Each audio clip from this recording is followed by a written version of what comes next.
बंदी छोड़ सतगुरु रामपाल जी परमेश्वर जी की जय हो। परमपिता परमात्मा सारी सृष्टि के रचनहार कुल मालिक, असंख्य ब्रह्मांडों के स्वामी, जगत गुरु, तीनों लोकों में प्रवेश करके सबका धारण पोषण करने वाले राजाधीराज, आत्माधार, नाथों के नाथ, देवों के देव महादेव, सर्वेश्वर महेश्वर, मृत्युंजय, अजरो अमर, आदि अनादि सनातनी प्रभु, जगत पिता जगदीश्वर, श्री श्री 1008 की उपाधि के वास्तविक अधिकारी, अकाल मूर्त शब्द स्वरूपी राम वासुदेव, सर्वगतम ब्रह्म, परम पूज्य, प्रथम पूज्य, परम संत, परम पुरुष, परम धनी, परम दयालु, सत्य कबीर, हक्का कबीर, अल्लाहु कबीर, अल्लाहु अकबर, बाखबर, अल्लाह ताला, जगत के तारणहार, जगत के मुक्तिदाता, जगत के जगन्नाथ, हारे के सहारे, हिंदुओं के राम, मुसलमानों के अल्लाह, सिखों के वाहिगुरु, ईसाइयों के मसीह, दया के सागर दयानिधि, करुणा के सागर करुणानिधि, स्वयंभू परिभू, संकट मोचन, कष्ट हरण, मंगल करण, दुख भंजन, अविगत कबीर, निर्विकार निर्विषम परमात्मा, अलय अलेख सतगुरु, आदि अनादि सतगुरु, असली मर्यादा पुरुषोत्तम, असली राम, असली कृष्ण, असली घनश्याम, असली मुरारी,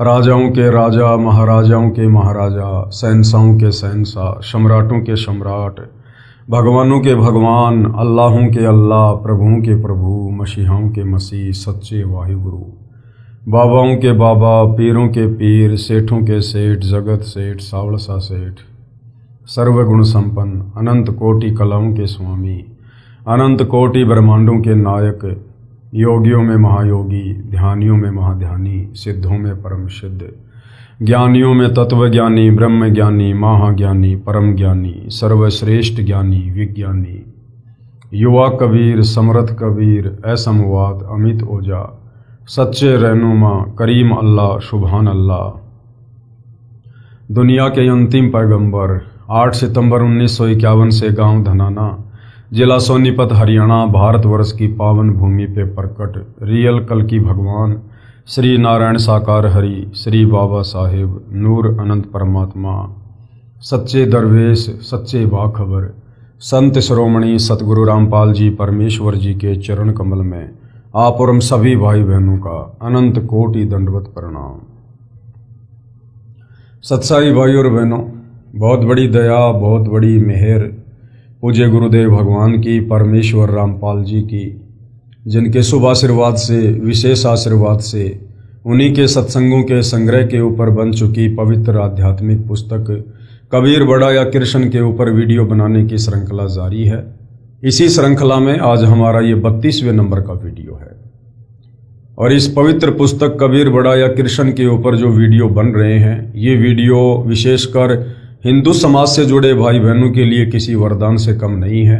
यदि आपने इन तमाम वीडियोज़ को या इस पवित्र पुस्तक को निष्पक्ष होकर, धैर्य के साथ, रुचि लेकर पूरा पढ़ लिया या वीडियो देख लिए तो ये पवित्र पुस्तक वास्तव में आपको ये बताएगी कि एक पूर्ण परमात्मा कौन है, जिस परमेश्वर की तलाश में युगों युगों से साधु संत महात्मा ऋषियों ने अपने घर परिवार, अपने शरीर तक की परवाह नहीं की, परंतु उस परमेश्वर की छाया के भी दर्शन नहीं कर पाए। ये पवित्र पुस्तक हमें बताएगी कि वो परमात्मा सहशरीर है, आकार में है, नर आकार में है, आप और हमारे जैसा है, क्योंकि उस परमेश्वर ने अपने ही रूप में हमें उत्पन्न किया है। तो भाई और बहनों, ये पवित्र पुस्तक चारों वेद, पवित्र गीता जी और 18 पुराणों के ज्ञान से पूरी तरह से परिपूर्ण है। यानी इन तमाम शास्त्रों का निष्कर्ष निकालकर इस पवित्र पुस्तक में परमेश्वर रामपाल जी के द्वारा डाला गया है। इस पुस्तक को यदि आपने ध्यान से, धैर्यपूर्वक पढ़ लिया, आपकी हर प्रकार की अध्यात्म को लेकर जो भी शंका है वो पूर्णतया समाप्त हो जाएगी। तो भाई और बहनों, हमारा जो विषय चल रहा है वो है जनता की अदालत। और जनता की अदालत में जज जनता को ही बनाया गया है, क्योंकि वर्तमान समय में जनता शिक्षित है। अपनी आंखों से अपने धर्म ग्रंथों को देख सकती है और निर्णय कर सकती है कि वास्तव में सही क्या है और गलत क्या है। और जो मुद्दा चल रहा है वो है कबीर बड़ा या कृष्ण, यानी सुप्रीम गॉड कौन है। तो हिंदू समाज के जितने भी धर्मगुरु आचार्य शंकराचार्य हैं, ये जनता की अदालत में श्री कृष्ण उर्फ विष्णु जी को पूर्ण परमात्मा बताते हुए उनकी पैरवी कर रहे हैं, उनके वकील के रूप में। दूसरी तरफ कबीर जी को पूर्ण परमात्मा बताते हुए उनकी पैरवी उनके वकील के रूप में कर रहे हैं सतगुरु रामपाल जी। और हिंदू धर्म गुरुओं ने जिन चारों वेदों का, गीता जी का और पुराणों का हवाला देकर ये साबित करने की कुचेष्टा की है कि श्री कृष्ण और विष्णु ही पूर्ण परमात्मा है, ये अविनाशी हैं, इनके कोई माता पिता नहीं हैं, ये अजरो अमर हैं और इन्हीं की भक्ति करने के लिए हमारे धर्म ग्रंथ कह रहे हैं। इन तमाम बातों का कबीर जी के वकील सतगुरु रामपाल जी ने उन्हीं हिंदू धर्म ग्रंथों के अंदर से दिखा दिखाकर जनता की अदालत में ये पूर्णतया साबित कर दिया कि ये तमाम हिंदू धर्म गुरु झूठ बोल रहे हैं, इन्हें अपने ही धर्मशास्त्रों का ज्ञान नहीं है। ये श्री कृष्ण उर्फ विष्णु को पूर्ण परमात्मा बता रहे हैं, जबकि गीता जी कह रही है कि श्री कृष्ण उर्फ विष्णु ये नाशवान भगवान है, इसका जन्म होता है, इसकी मृत्यु होती है। इनकी माता का नाम दुर्गा है, इनके पिता का नाम काल ब्रह्म ज्योति निरंजन है और ये तीनों देवता ब्रह्मा विष्णु महेश ये आपस में सगे भाई हैं। ब्रह्मा सबसे बड़ा है, विष्णु बीच वाला है, सबसे छोटा शंकर है और इन तीनों का जन्म होता है और मृत्यु होती है। ये अविनाशी नहीं है और इनकी भक्ति करने से जीव की मुक्ति नहीं हो सकती। ये बेचारे खुद मुक्ति प्राप्त करने की तलाश में भटक रहे हैं।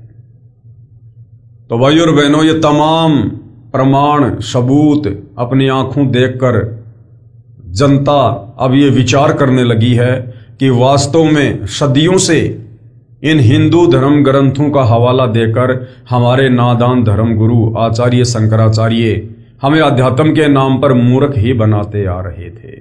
तो जनता तरह तरह के सवाल कर रही है, सतगुरु रामपाल जी शास्त्र प्रमाणित जवाब दे रहे हैं और इसी सवाल जवाब की प्रक्रिया में आदरणीय धर्मदास जी की कथा को आधार बनाकर जनता को समझाया जा रहा है कि उस कबीर परमेश्वर को सतलोक में सिंहासन पर बैठा हुआ जिन 6 महापुरुषों ने देखा, उन 6 महापुरुषों के नाम बताए जा रहे हैं और उन महापुरुषों से परिचित करवाया जा रहा है, जिनको कबीर परमात्मा सतलोक से चलकर धरती पर प्रकट होकर मिले, उन्हें सतलोक लेकर गए, उन्हें सतलोक से परिचित करवाया, नीचे काल के 21 ब्रह्मांड दिखाए, अक्षर पुरुष का लोक दिखाया, ब्रह्मा विष्णु महेश के लोक दिखाए, दुर्गा का लोक दिखाया। उसके बाद उन आत्माओं को नीचे शरीर में प्रवेश किया और उन आत्माओं ने फिर कलम तोड़ महिमा, आंखों देखा हाल उन्होंने बयान किया। तो इसी कड़ी में आदरणीय नानक जी के ऊपर आज हमारा विषय चल रहा है। काफी कुछ हम पढ़ चुके हैं। आज का हमारा विषय है कि नानक जी के गुरु कौन थे।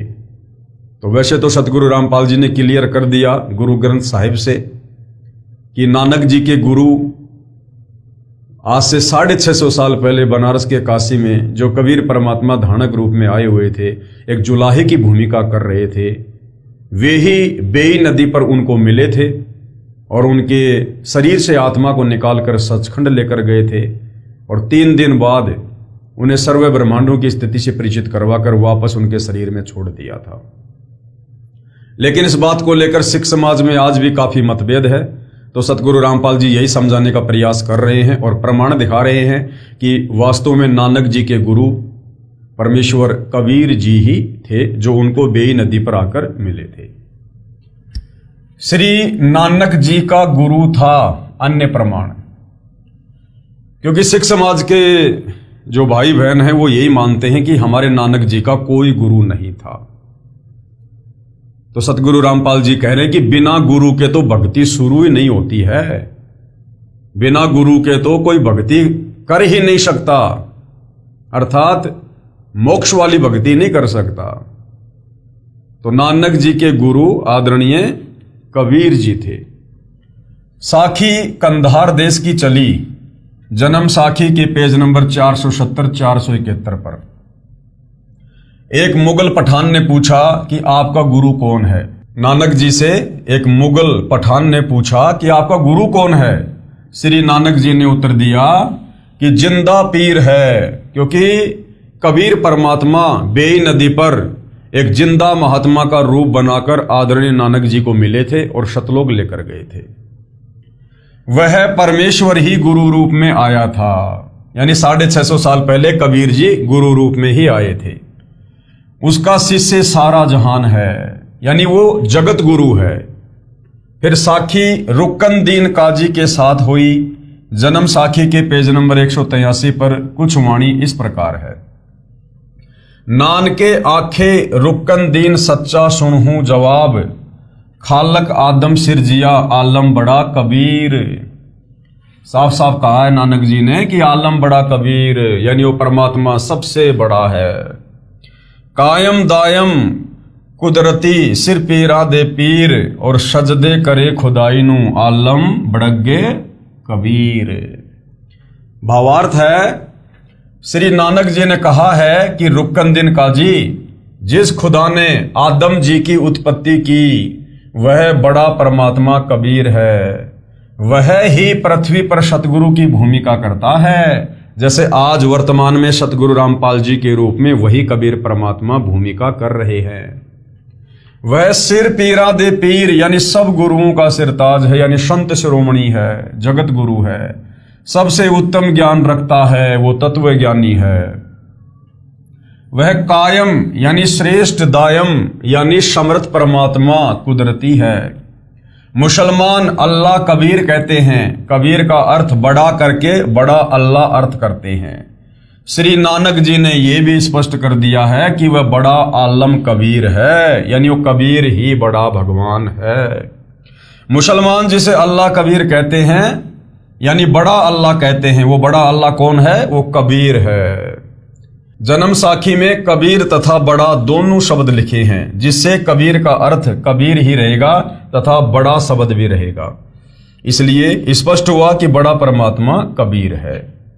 वह बड़ा आलम कबीर है जो धानक रूप में काशी में लीला करके गया है, यानी 120 साल तक कबीर परमात्मा काशी से लीला करके फिर सन 1518 में मगर से सशरीर शतलोक को चले गए थे, जिसका प्रमाण श्री गुरु ग्रंथ साहिब जी के पेज नंबर 24, 731 और 731 पर पूर्व में लिख दिया है। उसमें स्पष्ट है तथा कबीर सागर पवित्र ग्रंथ भी भाई बालाजी ने जैसे प्रत्यक्ष सुना लिखा है, ऐसे ही धनी धर्मदास जी ने परमेश्वर कबीर जी से सुना ज्ञान लिखा है। अब ये पवित्र कबीर सागर में इस बात का कहां प्रमाण है कि नानक जी का गुरु था और वो गुरु कबीर जी था। विशेष विचार, पूरे गुरु ग्रंथ साहिब में कहीं प्रमाण नहीं है कि श्री नानक जी परमेश्वर कबीर जी के गुरु जी थे। जैसे गुरु ग्रंथ साहिब आदरणीय तथा प्रमाणित है, ऐसे ही पवित्र कबीर सागर भी आदरणीय तथा प्रमाणित सदग्रंथ है तथा श्री गुरु ग्रंथ साहिब से पहले का है। इसलिए तो सैकड़ों वाणी कबीर सागर सदग्रंथ से गुरु ग्रंथ साहिब में ली गई हैं, यानी सिखों के गुरु ग्रंथ साहिब में भी जो कबीर सागर है उससे वाणियां निकाल कर डाली गई है, यानी जो कबीर सागर है वो गुरु ग्रंथ साहिब से भी ज्यादा प्रमाणित है। पवित्र कबीर सागर में विस्तृत विवरण है नानक जी तथा परमेश्वर कबीर साहिब जी की वार्ता का, तथा श्री नानक जी के पूज्य गुरुदेव कबीर परमेश्वर जी थे। आगे पढ़िए। विशेष प्रमाण के लिए कबीर सागर सूक्ष्म वेद बोध यानी सूक्ष्म वेद बोध एक चैप्टर है, उसके पेज नंबर 158 से 159 से सहाबार यानी जो का त्यों। नानक शाह कीन्या तप भारी, सब विधि भई ज्ञान अधिकारी, और भक्ति भाव ताको समझिया, तापर सतगुरु कीन्यो दाया। जिंदा रूप धर्यो तब भाई, यानी कबीर परमात्मा कहते हैं कि धर्मदास फिर मैंने जिंदा महात्मा का रूप बनाया और हम पंजाब देश चली आई और बेई नदी पर जाकर परमात्मा प्रकट हो गए। अनहद बाणी कियो पुकारा, सुन के नानक दरस निहारा। सुन के अमर लोक की वाणी, जान परा निज समर्थ ज्ञानी। आवा पुरुष महागुरु ज्ञानी। नानक जी ने क्या कहा कि आओ महाज्ञानी महात्मा, अमर लोक की सुनी न बानी। मैंने तो कभी जिंदगी में पहले सचखंड की ऐसी बातें सुनी नहीं थी। अर्ज सुनो प्रभु जिंदा स्वामी, कहे अमर लोक रहा निज धामी। काहू न कहीं अमर निज बानी, धन्य कबीर परम गुरु ज्ञानी। ये नानक जी जिंदा बाबा के रूप में कबीर जी की महिमा कर रहे हैं। जब परमात्मा जिंदा रूप में मिले थे तो नानक जी उनकी महिमा कर रहे थे। कोई न पावे तुमरो भेदा, खोज थके ब्रह्मा चौवेदा। यानी चारों वेद और ब्रह्मा जी भी अपनी बरकस कोशिश कर चुके हैं, लेकिन हे कबीर अल्लाह, हे कबीर परमात्मा, तेरे सचखंड का और तेरी महिमा का वो भी पूरी तरह से निष्कर्ष नहीं निकाल पाए, नहीं जान पाए। फिर परमात्मा जी क्या बोले नानक जी को, नानक तुम बहुते तप कीन्या, यानी तूने मुझे प्राप्त करने के लिए बहुत ही भक्ति की है, तूने प्रयास किया है। और निरंकार बहुते दिन चीन्या, और ये जो निरंकार जिसको तुम कह रहे हो ना, काल ब्रह्म, जो वास्तव में साकार है लेकिन वो हर किसी के सामने नहीं आता, उसने प्रतिज्ञा कर रखी है। तूने उस निरंकार की, उस काल की, ब्रह्म की तूने बहुत साधना की है। निरंकार ते पुरुष निनारा, इस काल ब्रह्म से वो कबीर परमात्मा न्यारा है, अलग है। अजर दीप ताकि टकसारा, और कहाँ रहता है वो अजर दीप, यानी सतलोक में। पुरुष बिछो भयो तब जबते, यानी जब से नानक जी तुम उस परमात्मा से बिछुड़े हो, यानी परमात्मा अपने आप को छुपा रहे थे जबकि खुद ही परमात्मा थे कबीर जी। तो कह रहे हैं कि जब से नानक जी तुम परमात्मा जी से बिछड़े हो, यानी तुम सतलोक से आए हो, काल कठिन मग रोक्यो तबते, इस काल ने वापस जाने का रास्ता रोक रखा है। इत तब सरिस भक्ति नहीं हुई, क्योंकि परम पुरुष न भेटो कोई। जब ते हमते बिछुड़े भाई, यानी जब से तुम सतलोक से हमारे से बिछुड़ के आए हो, 60,000 जन्म भगत तुम पाई। तुमने 60,000 मनुष्य जन्म तो बहुत ही अच्छी आत्मा के प्राप्त किए। धर धर जन्म भक्ति भल कीन्या, फिर काल चक्र निरंजन दीन्या, यानी हर बार काल के चक्कर में रहे भक्ति करते करते भी। गहूं मम शब्द तो उतरो पारा, अगर मेरे शब्द के ऊपर विश्वास करोगे, मेरा सतनाम लोगे, तो तुम भवसागर से पार हो सकते हो। और बिन सत शब्द लह यम द्वारा, तुम बड़ भगत भवसागर आवा, और जीव की कौन चलावा। निरंकार सब सृष्टि भुलावा, तुम करी भक्ति लोटी क्यों आवा। अगर ये निरंकार, ये तेरा ज्योति निरंजन, ये अगर पूर्ण परमात्मा है, तो तुम तो बार बार हर जन्म में इसी की भक्ति कर रहे हो, फिर वापस बार बार ये जन्म क्यों ले रहे हो, जन्म और मरण में लग 84 में क्यों जा रहे हो। फिर नानक जी क्या बोले, धन्य पुरुष तुम ये पद बाकी। ये परमेश्वर आपका कोटि कोटि धन्यवाद, जो आपने मुझे ऐसा अनमोल ज्ञान बताया। ये पद हमसे गुप्त कह राखी, जबलो हम तुमको नहीं पावा, अगम अपार भरम फैलावा। कहो गोसाई हमते ज्ञाना, परम पुरुष हम तुमको जाना। धनी जिंदा प्रभु पुरुष पुराना, बिरले जन तुमको पहचाना। नानक जी कहते हैं कोई बिरले आत्मा होती है जो आपको गुरु रूप में पहचान पाती है। भये दयाल पुरुष गुरु ज्ञानी, दियो पान परवाना बानी। भली भई तुम हमको पावा, सकलो पंथ काल को ध्यावा। कि नानक जी आपका सौभाग्य जो आपने मुझे पहचान लिया, वरना ये दुनिया के जितने भी पंथ और संत है ये काल की भक्ति कर रहे हैं। तुम इतने अब भय निनारा, फिर जन्म ना होए तुम्हारा। भली सुरती तुम हमको चीन्या, अमर मंत्र हम तुमको दीन्या। शब्दम वेद हम कह निजबानी, परम पुरुष गति तुम्हें बखानी। फिर नानक जी क्या बोले, धन्य पुरुष ज्ञानी करतारा, जीव काज प्रकटे संसारा। धनी करता तुम बंदी छोड़ा, ज्ञान तुम्हारा महाबल जोरा। दिया नाम दान किया उबारा, नानक अमर लोग पगधारा। गुरुदेव भगवान ने भावार्थ किया है कि परम पूज्य कबीर प्रभु एक जिंदा महात्मा का रूप बनाकर श्री नानक जी से मिलने पंजाब में गए। तब श्री नानक साहिब जी से वार्ता हुई। तब परमेश्वर कबीर जी ने कहा कि आप जैसी पुण्यात्मा जन्म मृत्यु का कष्ट भोग रहे हो, फिर आम जीव का कहां ठिकाना है। जिस निरंकार को आप भगवान मानकर पूज रहे हो, इस काल को, पूर्ण परमात्मा तो इससे भी भिन्न है, वह मैं ही हूं। जब से आप मेरे से बिछड़े हो, 60,000 जन्म तो अच्छे अच्छे उच्च पद भी प्राप्त कर चुके हो। जैसे सतयुग में यही नानक जी वाली आत्मा राजा अमरीश तथा त्रेता युग में राजा जनक जो सीता जी के पिताजी थे हुए, तथा कलयुग में श्री नानक साहिब जी हुए। फिर भी जन्म मृत्यु के चक्कर में ही हो। मैं आपको सत्य शब्द अर्थात सच्चा नाम जाप मंत्र बताऊंगा, उससे आप अमर हो जाओगे। श्री नानक साहिब जी ने प्रभु कबीर से कहा कि आप बंदी छोड़ भगवान हो। बंदी छोड़ यानी जो इस काल के द्वारा हम आत्माओं पर लगाए गए कर्म बंधनों से छुड़वा कर जो सतलोक भेज दे, उसको कहते हैं बंदी छोड़। आपको कोई बिरला सौभाग्यशाली व्यक्ति ही पहचान सकता है, हर किसी के बस की बात नहीं है। नानक जी कह रहे हैं कि हे परमात्मा, जब आप गुरु रूप में धरती पर आते हो अपनी सतलोक वाली उस शोभा को छुपाकर, तो कोई बिरला सौभाग्यशाली ही आपको पहचान पाता है। आदरणीय गरीबदास जी भी कहते हैं, दास गरीब कह नर लोई और वही सतगुरु को चीने बिरला कोई।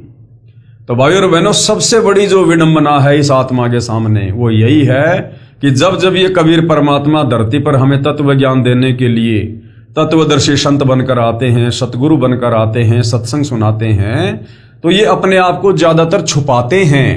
अगर ये सीधे तौर पर कह दे कि मैं ही कबीर हूं, तो कोई भी इनकी बातों पर यकीन ना करे। इसलिए अपने आप को छुपाते हुए अपने से अन्य किसी और को कबीर भगवान बताकर ये अपना ज्ञान प्रचार करते हैं। और हम नादान आत्मा उनकी इस लीला को समझ नहीं पाते और उन्हें कबीर ना मानकर उन्हें कबीर का भेजा हुआ कोई संत मान लेते हैं, जिस कारण से हम मोक्ष प्राप्त नहीं कर पाते। आज भी भगत समाज के सामने ज्यादातर यही विडंबना है। सतगुरु रामपाल जी सन 1994 से अपना अनमोल ज्ञान दे रहे हैं। सारे विश्व के धर्मशास्त्रों का निचोड़ निकाल के दे दिया। 5वें सूक्ष्म वेद कबीर सागर का निष्कर्ष निकाल दिया। आदरणीय गरीबदास जी के सूक्ष्म वेद का, सदग्रंथ साहिब का निष्कर्ष निकाल के रख दिया, जो परमेश्वर कबीर जी के अलावा कोई उसका सरलार्थ कर ही नहीं सकता। उसके बावजूद भी उन्हीं की शरण में आए हुए भगत भी उन्हें परमेश्वर के रूप में नहीं पहचान पा रहे। अपने गुरु जी के रहते सहते जिस रूप में कबीर जी 650 साल पहले आए थे बनारस में, उसी दाढ़ी मूछ वाले रूप से मिलती जुलती एक काल्पनिक फोटो जिसे कबीर दास जी की फोटो कहते हैं, उस फोटो को ही भगवान मानकर पूज रहे हैं। जून के महीने में उसी का कबीर प्रकट दिवस मना रहे हैं। अपने घर पर दरबार में उसी फोटो को रखकर दंडवत कर रहे, पूजा कर रहे हैं, जबकि साक्षात जिंदा कबीर तो सतगुरु रामपाल जी हैं। तो भाइयों और बहनों, ये विडंबना भक्तों के सामने सदियों से रही है, युगों से रही है। इसीलिए नानक जी कह रहे हैं कि कोई बिरला सौभाग्यशाली ही आपको पहचान सकता है, हर किसी के बस की बात नहीं है। कबीर सागर के अध्याय अगम निगम बोध में पेज नंबर 44 पर एक शब्द है, नानक वचन, वाह वाह कबीर गुरु पूरा है, वाह वाह कबीर गुरु पूरा है। नानक जी अपने पूज्य गुरुदेव कबीर साहब की महिमा कर रहे हैं। वाह वाह कबीर गुरु पूरा है, यानी ये जो वाह शब्द है, वाह यानी बड़ाई, महिमा, गुणगान, ये केवल कबीर परमात्मा की ही हो सकती है। उनके अलावा कोई भी वाहवाही का पात्र नहीं है। तो आज इस समय यदि इस पृथ्वी पर कोई वाहवाही का पात्र है, केवल सतगुरु रामपाल जी हैं, क्योंकि ये स्वयं कबीर परमेश्वर जी आए हुए हैं। वाह वाह कबीर गुरु पूरा है, वाह वाह कबीर गुरु पूरा है। पूरे गुरु की मैं बलि जावा, पूरे गुरु की मैं बलि जावा, जाका सकल जहूरा है, वाह वाह कबीर गुरु पूरा है, वाह वाह कबीर गुरु पूरा है। अधर दुलीच परे हैं गुरु के, अधर दुलीच परे हैं गुरु नन के, शिव ब्रह्मा जहाँ सूरा है, वाह वाह कबीर गुरु पूरा है। श्वेत ध्वजा फहरात गुरु नन की, श्वेत ध्वजा फहरात गुरु नन की, बाजत अनहद तूरा है, वह कबीर गुरु पूरा है।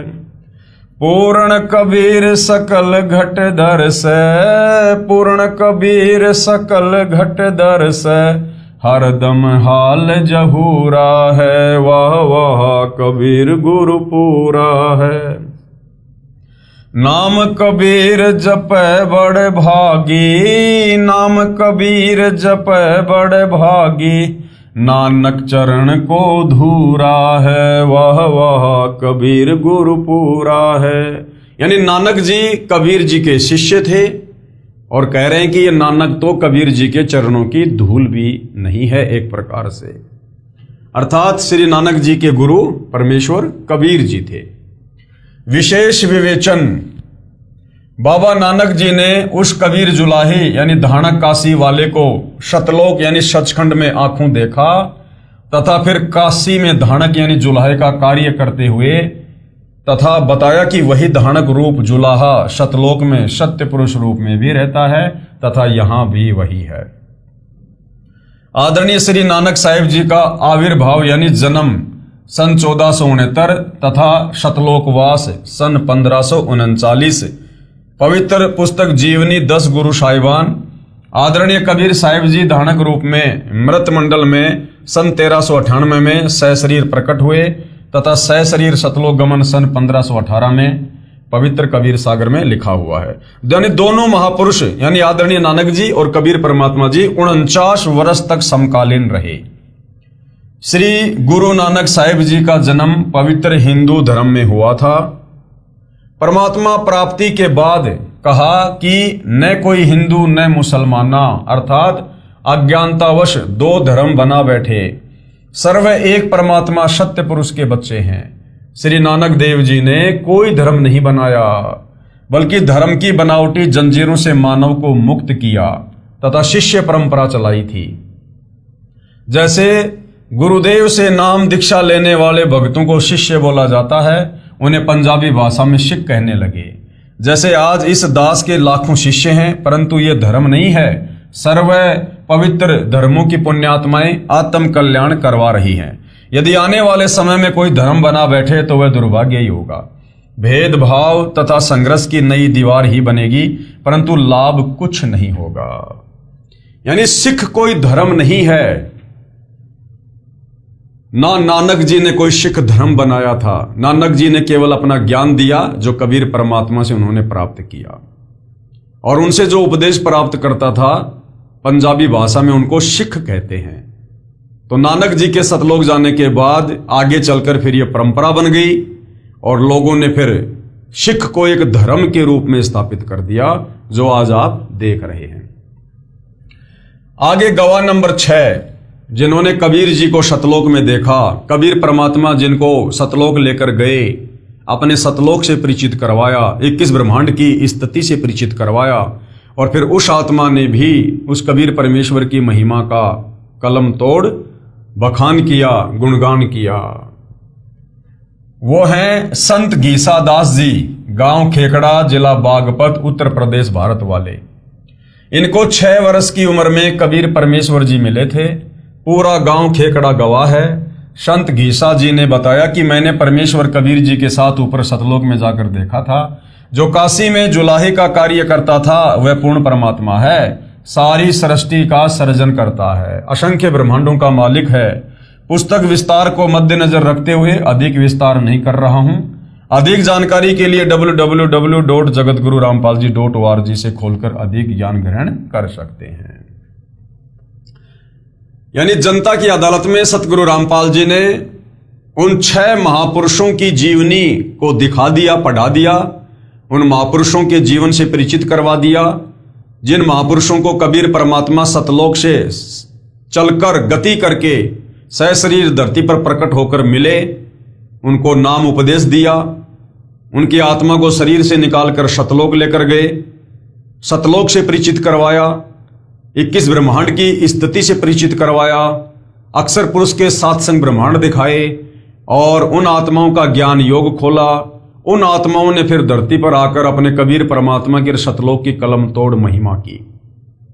तो ये 6 महापुरुष हैं जिन्होंने परमात्मा को देखा है, जो परमात्मा के लोक में जाकर आए हैं, ताकि जनता को यह विश्वास हो कि वास्तव में कबीर जी ही परमात्मा है। वेदों का ज्ञान कबीर जी पर खरा उतरता है। अब वेदों में जो परमेश्वर की महिमा लिखी हुई है कि पूर्ण परमात्मा कौन है, वो कैसी लीला करता है, उसको कैसे पहचाना जाए, तो वो सारी की सारी जो लीलाएं हैं वो कबीर जी पर ही खरी उतरती हैं। वेदों में परमेश्वर की जो पहचान है वो ना श्री राम पर खरी उतरती है, ना श्री कृष्ण पर, ना ब्रह्मा विष्णु महेश पर, ना दुर्गा और इस काल ब्रह्म पर, केवल कबीर जी पर ही खरी खरी उतरती हैं। और वेदों को पूरा विश्व सत्य मानता है, इसमें कोई संशय नहीं है। हिंदू धर्म के व्यक्ति चारों वेदों ऋग्वेद, यजुर्वेद, सामवेद तथा अथर्ववेद के ज्ञान को सत्य मानते हैं। वेदों में परमेश्वर की महिमा बताई है, परमेश्वर की पहचान भी बताई है। बताया है कि सृष्टि की उत्पत्ति करने वाला परमेश्वर साकार यानी नर आकार है। नराकार यानी नर आकार, नर यानी मनुष्य। एक होता है निराकार, निराकार का मतलब होता है जो दिखाई ना दे, और एक होता है नराकार यानी मनुष्य जैसा आकार में साकार। और आसमान में बने लोक, सतलोक यानी रित धाम में निवास करता है, वो ऊपर सचखंड में रहता है। और वहां से सशरीर चलकर पृथ्वी आदि लोक लोकांतरों में आता है। सतलोक में परमेश्वर के शरीर का तेज असंख्य सूर्यों के तेज यानी प्रकाश से भी अधिक है। यदि उसी तेजोमय शरीर में यहां आए तो सबकी आंखें बंद हो जाएं, कोई भी नहीं देख सकेगा। इसलिए परमेश्वर अपने शरीर को सरल करके यानी हल्के तेज पुंज का करके पृथ्वी आदि लोकों में आता है, ताकि हम उनके दर्शन कर सकें, हम उनके ज्ञान को समझ सकें, हम उनके शरण में आ सकें। यदि वो परमात्मा अपने वास्तविक तेजोमय शरीर में धरती पर प्रकट हो जाए तो यहां कोई उन्हें देख भी नहीं सकता। भाई और बहनों, हम यहां पर भूत प्रेतों को नहीं देख सकते जिनका सूक्ष्म शरीर होता है, और भगवान का तो उनसे भी अरबों खरबों गुना ज्यादा सूक्ष्म शरीर है, फिर भला हम कैसे देख सकते हैं। इसलिए परमेश्वर हम तक अपने ज्ञान को पहुंचाने के लिए, सतलोक की जानकारी देने के लिए, हमारे निकट आने के लिए हमारे जैसा रूप बनाता है और एक सतगुरु की भूमिका करता है, तत्वदर्शी संत की भूमिका करता है, ताकि हम उनके ज्ञान को समझकर, उनकी भक्ति को अपनाकर और उनके कहे अनुसार आजीवन मर्यादा में रहकर सतलोक जाने की तैयारी कर सकें। अच्छी आत्माओं को मिलता है, उनको यथार्थ आध्यात्मिक ज्ञान बताता है, सत भक्ति के नामों का आविष्कार करता है, अपने मुख से वाणी बोलकर मानव को भक्ति की प्रेरणा करता है। ये सब लीला कबीर जी ने ही की थी। वेद भी प्रमाणित करते हैं कि कबीर जी ही परमेश्वर हैं, और वो कबीर परमेश्वर आज धरती पर सतगुरु रामपाल जी हैं। अब भाई बहनों के मन में शंका हो जाएगी कि यहां तो लिखा कि परमात्मा धरती पर सशरीर आता है, अपने मुख कमल से वाणियां बोलता है, तो लोग कहेंगे कि सतगुरु रामपाल जी ने तो ऐसा कोई ग्रंथ लिखा ही नहीं, ऐसी कोई वाणियां बोली नहीं जिसको हम कबीर वाणी कह सकें। अगर आज सतगुरु रामपाल जी 2-3 हजार पेज का कोई ग्रंथ लिखते, अगर उसमें वो अपनी वाणियां डालते, तो कौन यकीन करता? कोई यकीन नहीं करता। सब ये कहते मनमुखी रूप से लिख दी है, कौन से शास्त्र से हैं ये वाणियां, ऐसे तो कोई भी लिख देगा, कोई भी भगवान बन जाएगा। इसलिए सतगुरु रामपाल जी ही 650 साल पहले कबीर रूप में आए थे, और उन्होंने धर्मदास जी के माध्यम से कबीर सागर लिखवाया था। आज से 300 साल पहले गरीबदास जी के रूप में भी सतगुरु रामपाल जी ही आए थे गांव छुड़ानी जिला जज्जर हरियाणा में, और उन्होंने 5वां सूक्ष्म वेद सतग्रंथ साहिब लिखवा दिया। आज इस कलयुग की पिछली पीढ़ी में पैदा और थोड़ी बहुत ये विज्ञान प्राप्त करके, पढ़ाई लिखाई करके जो हम शाणे बन गए, चतुर बन गए, तो आप और हमें ये समझाने के लिए, ताकि हम विश्वास कर सकें कि भाई ये जितनी भी बातें आपको बताई जा रही हैं, ये कबीर जी के कबीर सागर में लिखी हुई हैं, गरीबदास जी के सतग्रंथ साहिब में लिखी हुई हैं, उनको तो तुम सत्य मानोगे, ताकि हम यकीन कर सकें और यही वाणियां सतगुरु रामपाल जी 1 सेकंड में लिख दे, 1 सेकंड में ग्रंथ तैयार कर दे परमात्मा। लेकिन यकीन कौन करता? जिस प्रकार गरीबदास जी ने 300 साल पहले सदग्रंथ साहिब लिखा, उस समय के लोगों ने यकीन नहीं किया कि पता नहीं इसको तो कोई बाबा मिला था, जादू जंत्र का दूध पिला गया, ये बड़बड़ाता रहता है। उनको बावड़िया कहा करते थे। परमात्मा अपनी अमरवाणी में कहते हैं, जीव जो ना सत्संग में आया, जीव जो ना सत्संग में आया, भेद ना उसे भजन का पाया, भेद ना उसे भजन का पाया। गरीबदास जी को भी बावड़ा बताया, गरीबदास जी को भी बावड़ा बताया। क्या कर ले इस दुनिया शानी का, कोई जगह पूरब ला भाग सफल हुआ दिन जिंदगानी का। 350 साल पहले जब गरीबदास जी ने इतना मोटा ग्रंथ लिखवाया, चारों वेदों में जितनी वाणियां हैं, श्लोक हैं, उनसे कहीं ज्यादा आदरणीय गरीबदास जी के सदग्रंथ साहिब में हैं। उस समय उनको केवल बावड़िया कहा, बावड़िया, छोरी का छोरा, गांव का देवता। किसी ने यकीन नहीं किया।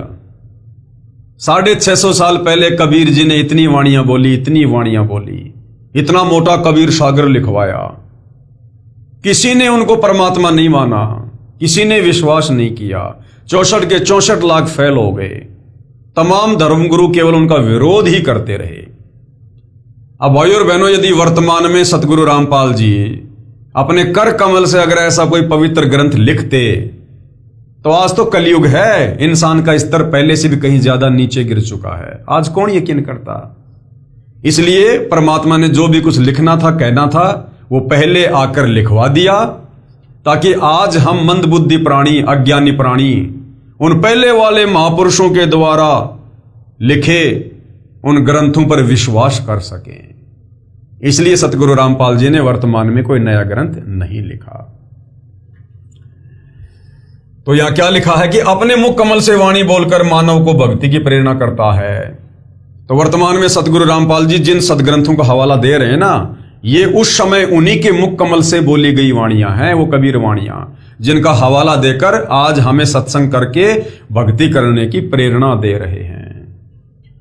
वेदों से जानते हैं परम अक्षर ब्रह्म कौन है। परम अक्षर ब्रह्म यानी पूर्ण परमात्मा, सारी सृष्टि का मालिक, सबसे बड़ा भगवान कौन है। यहां पर वेदों के मंत्रों की कुछ फोटोकॉपी लगाई है, जिनका अनुवाद आर्य समाज के आचार्यों, शास्त्रियों ने किया है। कुछ ठीक है, कुछ गलत है, परंतु सत्य फिर भी स्पष्ट है। वेद मंत्रों में कहा है कि सृष्टि का उत्पत्ति करता परम अक्षर ब्रह्म यानी सत्य पुरुष है। आकाश में बने सनातन परम धाम यानी सतलोक में निवास करता है। वेदों में सतलोक को रित धाम कहा है।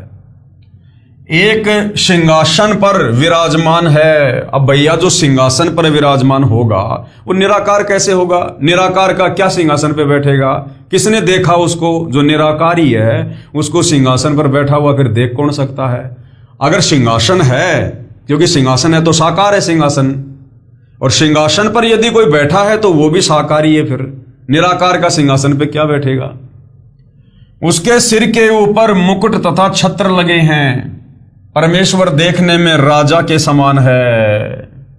तो राजा साकार होता है या निराकार? साकार। ऐसे ही परमात्मा भी साकार है। परमेश्वर वहां से चलकर नीचे के लोक में पृथ्वी आदि पर चलकर गति करके आता है, अच्छी आत्माओं को मिलता है। यानी जो परमात्मा चाहने वाली आत्मा है, जिनकी भक्ति में रुचि होती है, उनको आके मिलता है। उनको यथार्थ अध्यात्म ज्ञान बताता है। अपने मुख से वाणी बोल बोल कर भक्ति करने की प्रेरणा करता है। साधना के सत्य नामों का आविष्कार करता है। प्रत्येक युग में एक बार ऐसी लीला करते हुए शिशु रूप धारण करके और कमल के फूल पर निवास करता है। प्रत्येक युग में कबीर परमात्मा एक एक लीला ऐसी करते हैं। बाकी तो ना जाने कितने रूपों में, कितनी कितनी उम्र में, कहां कहां परमात्मा प्रकट होते हैं, गिनती नहीं है। परंतु अपनी पहचान करवाने के लिए परमात्मा जी प्रत्येक युग में एक बार एक पूरा लीलामय जीवन यहां जी कर जाते हैं। जैसे 650 साल पहले परमात्मा जी सन 1398 में सुबह सुबह ब्रह्म मुहूर्त के समय सतलोक से चलकर गति करके सशरीर एक शिशु रूप बनाकर लहरतारा तालाब में विकसित कमल के फूल पर प्रकट हो गए। वहां से नीरू नीमा उनको उठाकर ले आए और अपने बेटे की तरह उनका पालन पोषण किया। और परमेश्वर की जो परवरिश की लीला थी वो कवारी गाय के दूध से हुई। ये वेदों में लिखा है कि परमात्मा सतलोक से चलकर शिशु रूप में सशरीर प्रकट होता है और उसकी जो परवरिश होती है वो कुंवारी गाय के दूध से होती है। अब बताओ, वेदों में ये परमेश्वर की पहचान है। अब यदि श्री राम, श्री कृष्ण, ब्रह्मा, विष्णु, महेश या कोई भी देवी देवता अगर इस प्रकार से कमल के विकसित फूल पर प्रकट हुआ हो तो बताओ, श्री राम, श्री कृष्ण की या ब्रह्मा, विष्णु, महेश की यदि कवारी गाय के दूध से बचपन में यदि उनकी वो परवरिश हुई हो तो बताओ, श्री राम, श्री कृष्ण, ब्रह्मा, विष्णु, महेश ने यदि कोई तत्व ज्ञान दिया हो तो बताओ। तो वेदों में परमेश्वर की यह पहचान है जो केवल कबीर जी पर ही खरी उतरती है। प्रत्येक युग में एक बार ऐसी लीला करते हुए शिशु रूप धारण करके कमल के फूल पर निवास करते हैं। अब आप कहोगे यदि सतगुरु रामपाल जी वही कबीर परमात्मा हैं तो आज वो इस प्रकार से क्यों नहीं आए? तो यहां पर क्या लिखा हुआ है? प्रत्येक युग में एक बार ऐसी लीला करते हुए, प्रत्येक युग में केवल एक बार ही ऐसी लीला करते हैं। तो ये कलयुग चल रहा है, तो कलयुग में परमात्मा 600 साल पहले ऐसी लीला कर चुके हैं। अब आगे बार बार वो लीला करने की जरूरत नहीं है। शिशु रूप धारण करके कमल के फूल पर निवास करता है। वहां से बाल परमेश्वर को यानी बालक रूप में कबीर परमात्मा जी को निसंतान दंपत्ति उठा ले जाते हैं और बाल भगवान की परवरिश कवारी गायों द्वारा होती है। यानी कवारी गाय का दूध परमात्मा जी पीता है, जो वेदों में लिखा है। बड़ा होकर तत्व ज्ञान का प्रचार करता है। अब बताओ, श्री राम, श्री कृष्ण ने कभी बड़े होकर तत्व ज्ञान का प्रचार किया? उन्होंने तो बड़े होकर हथियार उठाए और लड़ाई दंगे किए। उन्होंने कोई तत्व ज्ञान का प्रचार नहीं किया, उनको पता ही नहीं तत्व ज्ञान होता क्या है। उन्होंने तो बड़े होकर केवल लड़ाई झगड़े किए, युद्ध किए, मारकाट की। अपने मुख कमल से वाणी उच्चारण करता है, दोहों, चौपाइयों, शब्दों के माध्यम से अपनी जानकारी की वाणी उच्चारण करता है। अब बताओ, श्री राम ने, श्री कृष्ण ने कोई दोहा बोला हो, कोई चौपाई बोली हो, कोई भजन गाया हो तो बता दो किसी के पास है क्या? ब्रह्मा, विष्णु, महेश ने कोई दोहा बनाया हो, कोई चौपाई बनाई हो, कोई कविता लिखी हो, कोई भजन लिखा हो अपने भक्तों के लिए तो बताओ।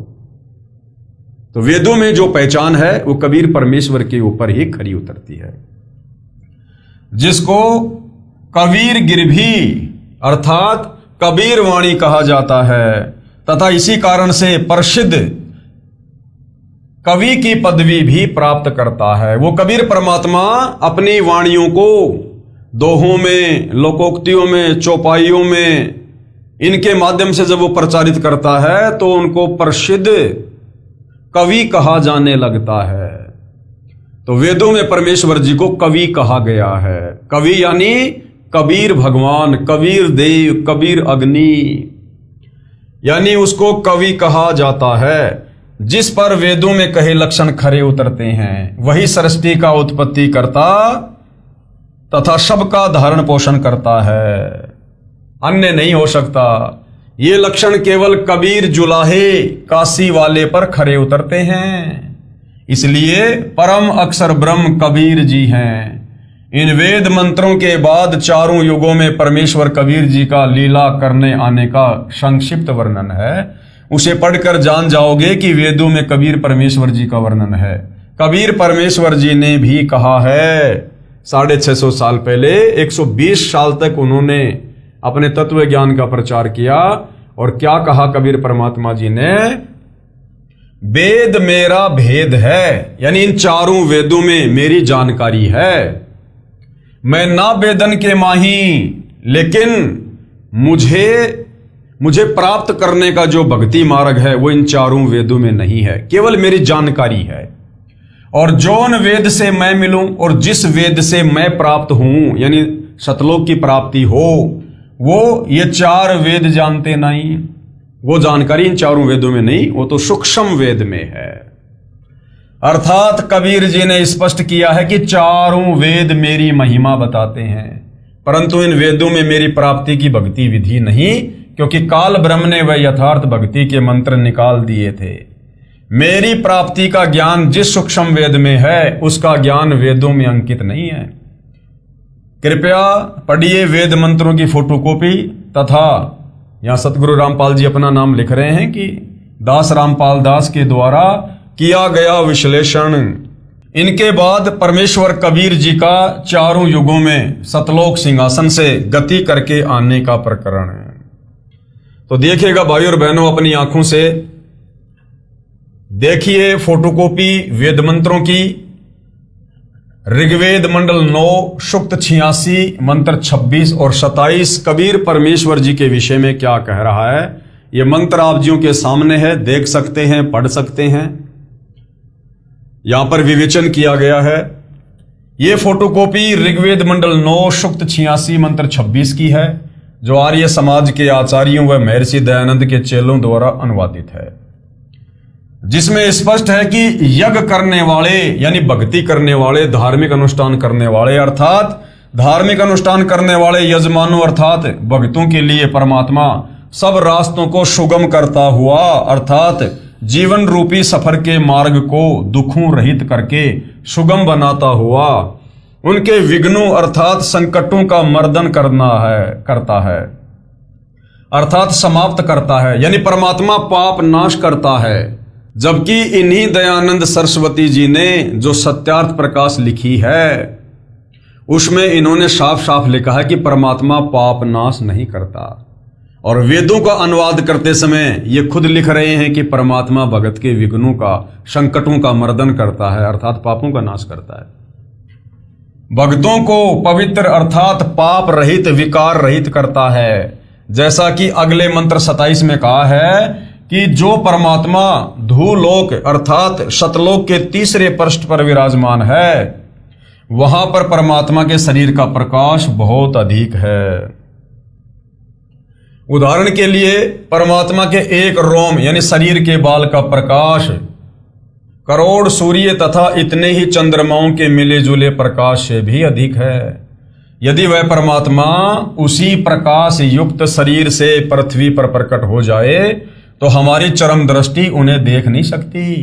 जैसे उल्लू पक्षी दिन में सूर्य के प्रकाश के कारण कुछ भी नहीं देख पाता है, यही दशा मनुष्यों की हो जाए। इसलिए वह परमात्मा अपने रूप अर्थात शरीर के प्रकाश को सरल करता हुआ उस स्थान से जहां परमात्मा ऊपर रहता है, वहां से गति करके बिजली के समान क्रीड़ा अर्थात लीला करता हुआ चलकर आता है और श्रेष्ठ पुरुषों को यानी अच्छे भक्तों को मिलता है। यह भी स्पष्ट है कि आप यानी कौन? आप यानी परमात्मा कवि अर्थात कबीर देव हैं। हम उन्हें कबीर साहिब कहते हैं। विवेचन किया है परमेश्वर ने ऋग्वेद मंडल 9 सूक्त 86 मंत्र 27 का। यह फोटोकॉपी ऋग्वेद मंडल 9 सूक्त 86 के मंत्र 27 की है। इसमें स्पष्ट है कि परमात्मा धूलोक अर्थात अमरलोक के तीसरे पृष्ठ अर्थात भाग पर विराजमान है। सतलोक अर्थात शाश्वत स्थान के 3 भाग हैं। एक भाग में वन, पहाड़, झरने, बाग, बगीचे आदि हैं। ये बाहरी भाग है अर्थात बाहरी हिस्सा है। जैसे भारत की राजधानी दिल्ली भी 3 भागों में बटी है। बाहरी दिल्ली जिसमें गांव, खेत, खलिहान और नहरें हैं। दूसरा बाजार बना है और तीसरा संसद भवन तथा कार्यालय है। इसके पश्चात धूलोक में यानी सतलोक में बस्तियां हैं जहां पर मोक्ष प्राप्त हंस आत्माएं रहती हैं। सपरिवार मोक्ष प्राप्त हंस आत्माएं रहती हैं। पृथ्वी पर जैसे भगत को भगतात्मा कहते हैं, इसी प्रकार सतलोक में हंस आत्मा कहलाते हैं। तीसरे भाग में सर्वोपरि परमात्मा का सिंहासन है। उसके आसपास केवल नर आत्माएं रहती हैं। वहां स्त्री पुरुष का जोड़ा नहीं है। वे यदि अपना परिवार चाहते हैं तो शब्द यानी वचन से केवल पुत्र उत्पन्न कर सकते हैं। इस प्रकार शाश्वत स्थान अर्थात सतलोक 3 भागों में परमात्मा ने बांट रखा है। वहां यानी सतलोक में प्रत्येक स्थान पर रहने वालों में वृद्ध अवस्था नहीं है, यानी वहां बुढ़ापा नहीं है, वहां मृत्यु नहीं है। इसलिए गीता अध्याय 7 श्लोक 29 में कहा है कि जो जरा यानी बुढ़ापा अर्थात वृद्धावस्था तथा मरण अर्थात मृत्यु से छूटने का प्रयत्न करते हैं, वे तत् ब्रह्म अर्थात परम अक्षर ब्रह्म को जानते हैं। सतलोक में सत्य पुरुष रहता है, वहां पर जरा मरण नहीं है, बच्चे युवा होकर सदा युवा ही रहते हैं। प्रमाण ऋग्वेद मंडल 9 सूक्त 82 मंत्र 1 और 2 आप जियों के सामने है, देख सकते हैं। और अब नीचे इसका विवेचन किया जाएगा परमेश्वर रामपाल जी के द्वारा। विवेचन, ऊपर ऋग्वेद मंडल 9 सूक्त 82 मंत्र 1 और 2 की फोटोकॉपी है। ये अनुवाद महर्षि दयानंद जी के दिशा निर्देश से उन्हीं के चेलों ने किया है और सार्वदेशिक आर्य प्रतिनिधि सभा दिल्ली से प्रकाशित है। यानी कोई ये ना सोचे कि भाई सतगुरु रामपाल जी ने अपनी तरफ से लिख दिया होगा, हमें मूर्ख बना रहे होंगे। जिनको हम वेदों का प्रकांड विद्वान समझा करते थे, तत्व ज्ञान ना होने के चलते उन्हीं महर्षि दयानंद के चेलों द्वारा ये अनुवाद किया गया है। इसमें स्पष्ट है कि मंत्र 1 में कहा है सर्व यानी सब की उत्पत्ति करने वाला, जितनी भी आत्माएं सृष्टि में हैं, ब्रह्मा विष्णु महेश भी आत्मा है, काल ब्रह्म और दुर्गा भी आत्मा है, अक्षर पुरुष भी हैं। सतलोक में हमारे जो 16 जो बड़े भाई हैं वो भी आत्मा ही हैं। एक परमात्मा कबीर जी को छोड़कर बाकी सब जीव हैं, आत्मा हैं। तो सबकी उत्पत्ति करने वाला परमात्मा तेजोमय शरीर युक्त है, पापों को नाश करने वाला और सुखों की वर्षा करने वाला अर्थात सुखों की झड़ी लगाने वाला है। वह ऊपर सतलोक में सिंहासन पर बैठा है जो देखने में राजा के समान है, अर्थात साकार है, भगवान दिखाई देता है। लेकिन तत्व ज्ञान के अभाव में हमारे नादान धर्म गुरु सदियों से हमें वो भक्ति विधि नहीं बता पाए जिस भक्ति विधि को अपनाकर हम परमात्मा के दर्शन कर सकते थे। वो भक्ति विधि ना होने से आत्माओं ने ये प्रयास तो बहुत किया, चारों वेदों को पढ़ा और निष्कर्ष निकाल लिया कि ये जो ओम मंत्र है ये पूर्ण परमात्मा का है, जबकि वो ओम मंत्र इस काल ब्रह्म का है। और उन आत्माओं ने जी जान से ओम मंत्र की साधना की और तप किए परमात्मा की प्राप्ति के लिए, उनको देखने के लिए, दर्शन करने के लिए। लेकिन उनको तत्व ज्ञान नहीं था, जिस कारण से वो सृष्टि रचना से अपरिचित थे और उन्हें इस बात का नहीं पता था कि ओम मंत्र जिस काल ब्रह्म का है उसने सौगंध खा रखी है कि मैं किसी भी प्रकार के जप से, तप से, दान से, धर्म से, अनुष्ठान से मैं किसी को भी अपने वास्तविक ब्रह्म रूप में, काल रूप में दर्शन नहीं दूंगा। और इतने प्रयासों के बाद जब उसके दर्शन नहीं हुए तो अंत में हमारे उन्हें साधु संत महात्मा ऋषियों ने अपना अनुभव समाज के सामने रख दिया कि परमात्मा तो निराकार है। और ये काल उनको भ्रमित करने के लिए जो है ज्योत के दर्शन करवा दिया करता था। तो उन महात्माओं ने सोच लिया कि ये जो झिलमिल झिलमिल जो ये ज्योतियां चमकती हैं, हम जब ध्यान लगाते हैं तो ये जो हजारों जो ज्योतियां दिखाई देती हैं, बस यही उस ब्रह्म का रूप है। और वही आधा अधूरा ज्ञान, शास्त्र विरुद्ध ज्ञान उन महात्माओं ने अपने द्वारा लिखी अनुभव की पुस्तकों में लिख दिया, जिनको पुराणों की संज्ञा दी जाती है। और आम आदमी ने यह विश्वास कर लिया कि इनसे बड़ा ज्ञानी और कौन हो सकता है, इन्होंने तो वेद पढ़े हैं, ये जो बता रहे हैं सही बता रहे होंगे। इस आधार से भाई और बहनों परमात्मा को सर्व समाज ने निराकार मान लिया। परंतु वेद कह रहे हैं कि परमात्मा साकार है, सह शरीर है, वो धरती पर चलकर आता है, एक मनुष्य के बच्चे के रूप में लीला करता है, हमें ज्ञान देता है। और आज यदि धरती पर वो कबीर भगवान देखना है तो सतगुरु रामपाल जी के रूप में धरती पर सह शरीर प्रकट है। 650 साल पहले भी परमात्मा कबीर जी इसी प्रकार से आए थे। द्वापर में भी ऐसे आए थे, त्रेता और सतयुग में भी ऐसे आए थे। और भगवान के कोई सींग थोड़ी होते हैं कि भगवान सींग लगा के आएगा या कोई पूंछ लगा के आएगा तब हम पहचानेंगे कि हाँ ये भगवान है। इंसानों को समझाने के लिए इंसान ही बनकर आता है भगवान। बाकी वो तो समर्थ है, सर्व सिद्धियों का स्वामी है, जिसने 184 योनियां बनाई हैं। वो तो प्रत्येक जीव का रूप धारण कर सकता है। 184 तो छोड़ो, वो परमात्मा तो इतना सक्षम है, वो तो अरबों खरबों नील शंख पदम ना जाने कितने जीव तरह तरह के भिन्न भिन्न उत्पन्न कर दे, जो एक दूसरे से मेल भी ना खाएं। आज इस पृथ्वी पर लगभग 8.5 अरब के आसपास मानव शरीरधारी स्त्री या पुरुषों की संख्या है। क्या किसी का भी आपस में चेहरा मेल खाता है? किसी का भी चेहरा आपको हूबहू नहीं मिलेगा, जबकि सब मां के गर्भ से जन्म लेकर आते हैं। सबको पैदा करने वाली फैक्ट्री एक ही है, सबका साचा एक ही है, मां का गर्भ, लेकिन चेहरे सबके अलग अलग। और गुरुदेव ने बताया कि प्रत्येक व्यक्ति का चेहरा उसके जीवन में 4 बार बदलता है। एक जब वो पैदा होता है तब, एक जब वो 10-12 साल का होता है, एक जब वो युवा होता है, और फिर बुढ़ापा। 4 बार हर व्यक्ति अपने जीवन में अपने चेहरे बदलता है, और किसी व्यक्ति का चेहरा किसी से नहीं मिलता, जबकि सबका जन्म मां के गर्भ से होता है। फैक्ट्री एक ही है, साचा एक ही है, लेकिन चेहरे सबके अलग अलग, सबके फिंगरप्रिंट अलग अलग, सबकी आंखों का रेटिना अलग अलग है। यह है उस परमेश्वर की कारीगरी। तो भाइयों और बहनों, वो कबीर परमात्मा आज धरती पर सतगुरु रामपाल जी के रूप में प्रकट हैं। यही प्रमाण सूक्ष्म वेद में है। अरश कुरुश पर सफेद गुमट है, जहां परमेश्वर जी का डेरा, और श्वेत छत्र सिर मुकुट विराजे, देखत ना उस चेहरे नु। यही प्रमाण बाइबल ग्रंथ तथा कुरान शरीफ में भी है कि परमात्मा ने 6 दिन में सृष्टि रची और 7वें दिन ऊपर आकाश में तकत सिंहासन पर जा विराजा।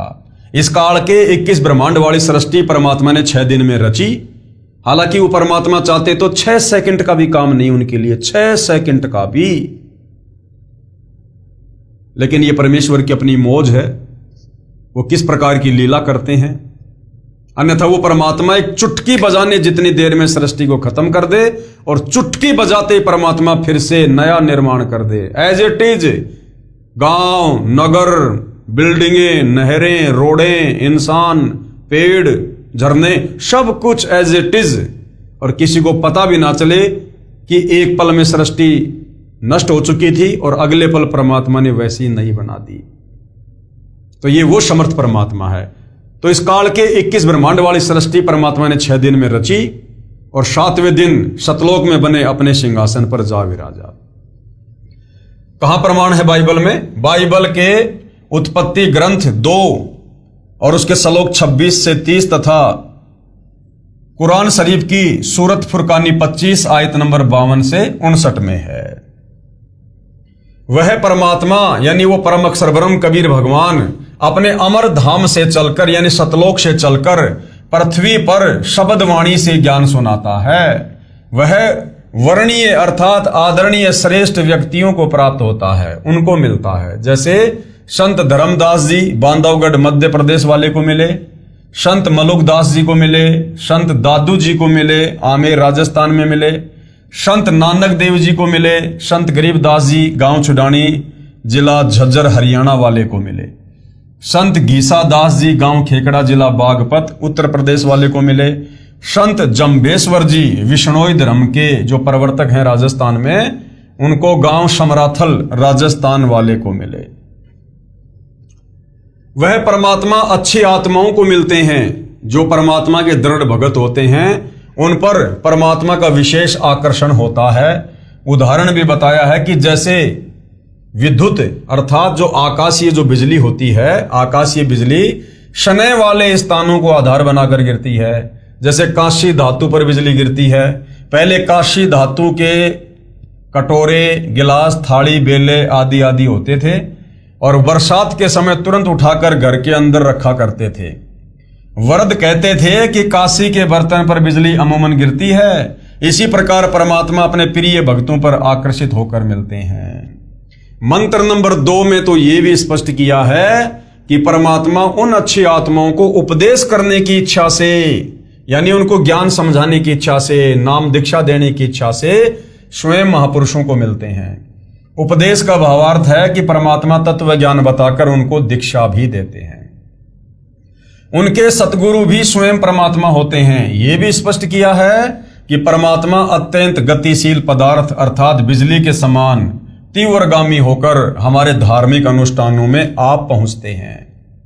आप जी ने पीछे पढ़ा कि संत धर्मदास को परमात्मा ने यही कहा था कि मैं वहां पर अवश्य जाता हूं जहां धार्मिक अनुष्ठान होते हैं, क्योंकि मेरी अनुपस्थिति में काल कुछ भी उपद्रव कर देता है जिससे साधकों की आस्था परमात्मा से छूट जाती है। मेरे रहते वह ऐसी गड़बड़ नहीं कर सकता। इसलिए गीता अध्याय 3 श्लोक 15 में कहा है कि वह अविनाशी परमात्मा जिसने ब्रह्म को भी उत्पन्न किया यानी काल को भी उत्पन्न किया, सदा ही यज्ञों में प्रतिष्ठित है, अर्थात धार्मिक अनुष्ठानों में उसी को इष्ट रूप में मानकर आरती स्तुति करनी चाहिए। तो भाई धार्मिक अनुष्ठानों में जिनको इष्ट मानकर पूजा करनी चाहिए, आज वे महापुरुष सतगुरु रामपाल जी हैं। इस ऋग्वेद मंडल 9 सूक्त 82 मंत्र 2 में यह भी स्पष्ट किया है कि आप कबीर देवस्य यानी कबीर देव हैं जो सर्व को उपदेश देने की इच्छा से आते हो। आप पवित्र परमात्मा हैं, हमारे पापों को छुड़वाकर अर्थात नाश करके हे अमर परमात्मा आप हमको सुख दें और धूतम वशान निर्निजम परियेशी यानी हम आपकी संतान हैं, यानी हम सब कबीर भगवान के वचन से उत्पन्न हैं। हमारे प्रति वह वात्सल्य वाला प्रेम भाव उत्पन्न करते हुए उसी निर्निजम अर्थात सुंदर रूप को परियासी यानी उत्पन्न करें, अर्थात हमारे को अपने बच्चे जानकर जैसे पहले और जब चाहें तब आप अपनी प्यारी आत्माओं को प्रकट होकर मिलते हैं, उसी तरह हमें भी दर्शन दो। तो भाइयों और बहनों, आज हमें साक्षात दर्शन देने के लिए सतलोक से चलकर वो कबीर भगवान सतगुरु रामपाल जी के रूप में धरती पर प्रकट हैं। अगर किसी को भगवान देखना है तो सतगुरु रामपाल जी के दर्शन कर लीजिए। प्रमाण ऋग्वेद मंडल 9 सूक्त 96 मंत्र 16 से 20, ये मंत्र आप जियों के सामने है, देखिएगा। ऋग्वेद मंडल 9 सूक्त 96 के मंत्र 16 में कहा कि हे परमात्मन आप अपने श्रेष्ठ गुप्त नाम का ज्ञान करवाइए कि आपका वास्तविक नाम क्या है। उस नाम को मंत्र 17 में बताया है कि वह कवि यानी कबीर देव है। मंत्र 17 की केवल हिंदी, शिशुम जज्ञानम हरियंतम, परमेश्वर जानबूझकर तत्व ज्ञान बताने के उद्देश्य से शिशु रूप में प्रकट होता है। उनके ज्ञान को सुनकर मरुतो गणेन यानी भक्तों का बहुत बड़ा समूह उस परमात्मा का अनुयायी बन जाता है, जैसे आज सतगुरु रामपाल जी के फॉलोवर हैं। मर्जंती शुभंती वही न, वह ज्ञान बुद्धिजीवी लोगों को समझ में आता है, सबको समझ में नहीं आता तत्व ज्ञान। उनसे दीक्षा भी ले लेंगे, उनके भगत भी बन जाएंगे, लेकिन वो ज्ञान केवल बुद्धिजीवी लोगों को ही समझ में आता है, हर किसी भगत को समझ में नहीं आता। वे उस परमेश्वर की स्तुति भक्ति तत्व ज्ञान के आधार से करते हैं, यानी गुरु को ही परमात्मा मानकर उनको भोग लगाना, उनकी आरती उतारना, उन्हें अपना इष्ट मानकर उनकी पूजा करना, वो बुद्धिजीवी भगत करते हैं। वह भक्ति वही ने यानी शीघ्र लाभ देने वाली होती है। वह परमात्मा अपने तत्व ज्ञान को काव्यना यानी कवित्व से अर्थात कवियों की तरह दोहों शब्दों लोकोक्तियों चौपाइयों द्वारा, कबीर गिरवी यानी कबीर वाणी द्वारा अर्थात कबीर वाणी द्वारा, पवित्रम अतिरेभन यानी शुद्ध ज्ञान को ऊंचे स्वर में गरज गरज कर बोलते हैं। जैसे आज सतगुरु रामपाल जी इंटरनेशनल टीवी चैनलों पर गरज गरज कर इस तत्व ज्ञान का प्रचार कर रहे हैं, सर्वधर्म शास्त्रों का निष्कर्ष निकाल कर दिखा रहे हैं कि ब्रह्मा विष्णु महेश को भी तत्व ज्ञान नहीं है। बाकी आचार्य शंकराचार्य पोप पादरी मुल्ला मौलवी तो छोड़ दो, बहुत दूर की बात है। तो इसी प्रकार वो कबीर परमात्मा जब भी धरती पर आता है अपने तत्व ज्ञान का गरज गरज कर प्रचार करता है। वह कवि यानी कवि की तरह आचरण करने वाला कबीर देव संत रूप में प्रकट अमर परमात्मा होता है। आज संत रूप में प्रकट हैं कबीर भगवान सतगुरु रामपाल जी के रूप में। ऋग्वेद मंडल 9 सूक्त 96 मंत्र 17। अब विशेष क्या है, इस मंत्र के मूल पाठ में 2 बार कवि शब्द है। आर्य समाज के अनुवादकर्ताओं ने एक ही कवि का अर्थ नहीं किया है। क्यों नहीं किया? क्योंकि इनकी पोल पट्टी खुल जाती, क्योंकि इस मंत्र में परमात्मा जी ने अपना नाम बताया है, कवि, कबीर देव। विवेचन, यह ऋग्वेद मंडल 9 सूक्त 96 मंत्र 18 की फोटोकॉपी है, जिसका अनुवाद महर्षि दयानंद जी के अनुयायियों ने किया है। सार्वदेशिक आर्य प्रतिनिधि सभा दिल्ली द्वारा अनुवादित है। इस पर विवेचन करते हैं। इसके अनुवाद में भी बहुत सी गलतियां हैं जो आर्य समाज के आचार्यों ने की हैं, क्योंकि उनको तत्व ज्ञान नहीं था। हम संस्कृत भी समझ सकते हैं। विवेचन करता हूं तथा यथार्थ अनुवाद व भावार्थ स्पष्ट करता हूं। मंत्र 17 में कहा है कि ऋषि या संत रूप में प्रकट होकर परमात्मा अमृतवाणी अपने मुख कमल से बोलता है और उस ज्ञान को समझकर अनेकों अनुयायियों का समूह बन जाता है। जो वाणी परमात्मा तत्व ज्ञान की सुनाता है वे ऋषि रूप में प्रकट परमात्मा कृत हजारों वाणियां अर्थात कबीर वाणियां ऋषि स्वभाव वाले भक्तों के लिए आनंददायक होती हैं। कवित्व से दोहों चौपाइयों में वाणी बोलने के कारण वह परमात्मा प्रसिद्ध कवियों में से कवि की भी पदवी प्राप्त करता है। वह अमर परमात्मा सर्व की पालना की इच्छा करता हुआ प्रथम स्थिति में बड़ी पृथ्वी अर्थात ऊपर के लोकों में तीसरे धाम अर्थात सतलोक के तीसरे पृष्ठ पर तेजोमय शरीर युक्त गुम्मज में विराजमान है, वहां बैठा है। यही प्रमाण ऋग्वेद मंडल 9 सूक्त 54 मंत्र 3 में है कि परमात्मा सर्वलोकों के ऊपर के लोक में विराजमान है। एक लोक काल का 21 ब्रह्मांड, दूसरा लोक अक्षर पुरुष का सासंग ब्रह्मांड और तीसरा लोक है शतलोक। और शतलोक में भी 3 भाग हैं। उस तीसरे भाग में परमात्मा विराजमान है सिंहासन पर। विवेचन, ऋग्वेद मंडल 9 सूक्त 96 मंत्र 19 का भी आर्य समाज के विद्वानों ने ही अनुवाद किया है। इसमें भी बहुत सारी गलतियां हैं, क्योंकि उनको तत्व ज्ञान नहीं था। पुस्तक विस्तार के कारण केवल अपने मतलब की जानकारी प्राप्त करते हैं। इस मंत्र में चौथे धाम का वर्णन है, जो आप जी सृष्टि रचना में पढ़ेंगे उसमें पूर्ण जानकारी होगी। पढ़े इसी पुस्तक के पेज नंबर 389 पर।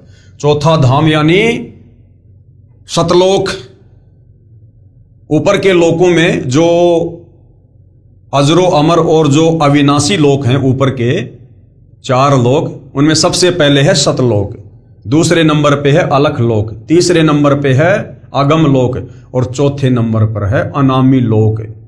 तो अनामी लोक में परमात्मा सिंहासन पर विराजमान रहते हैं।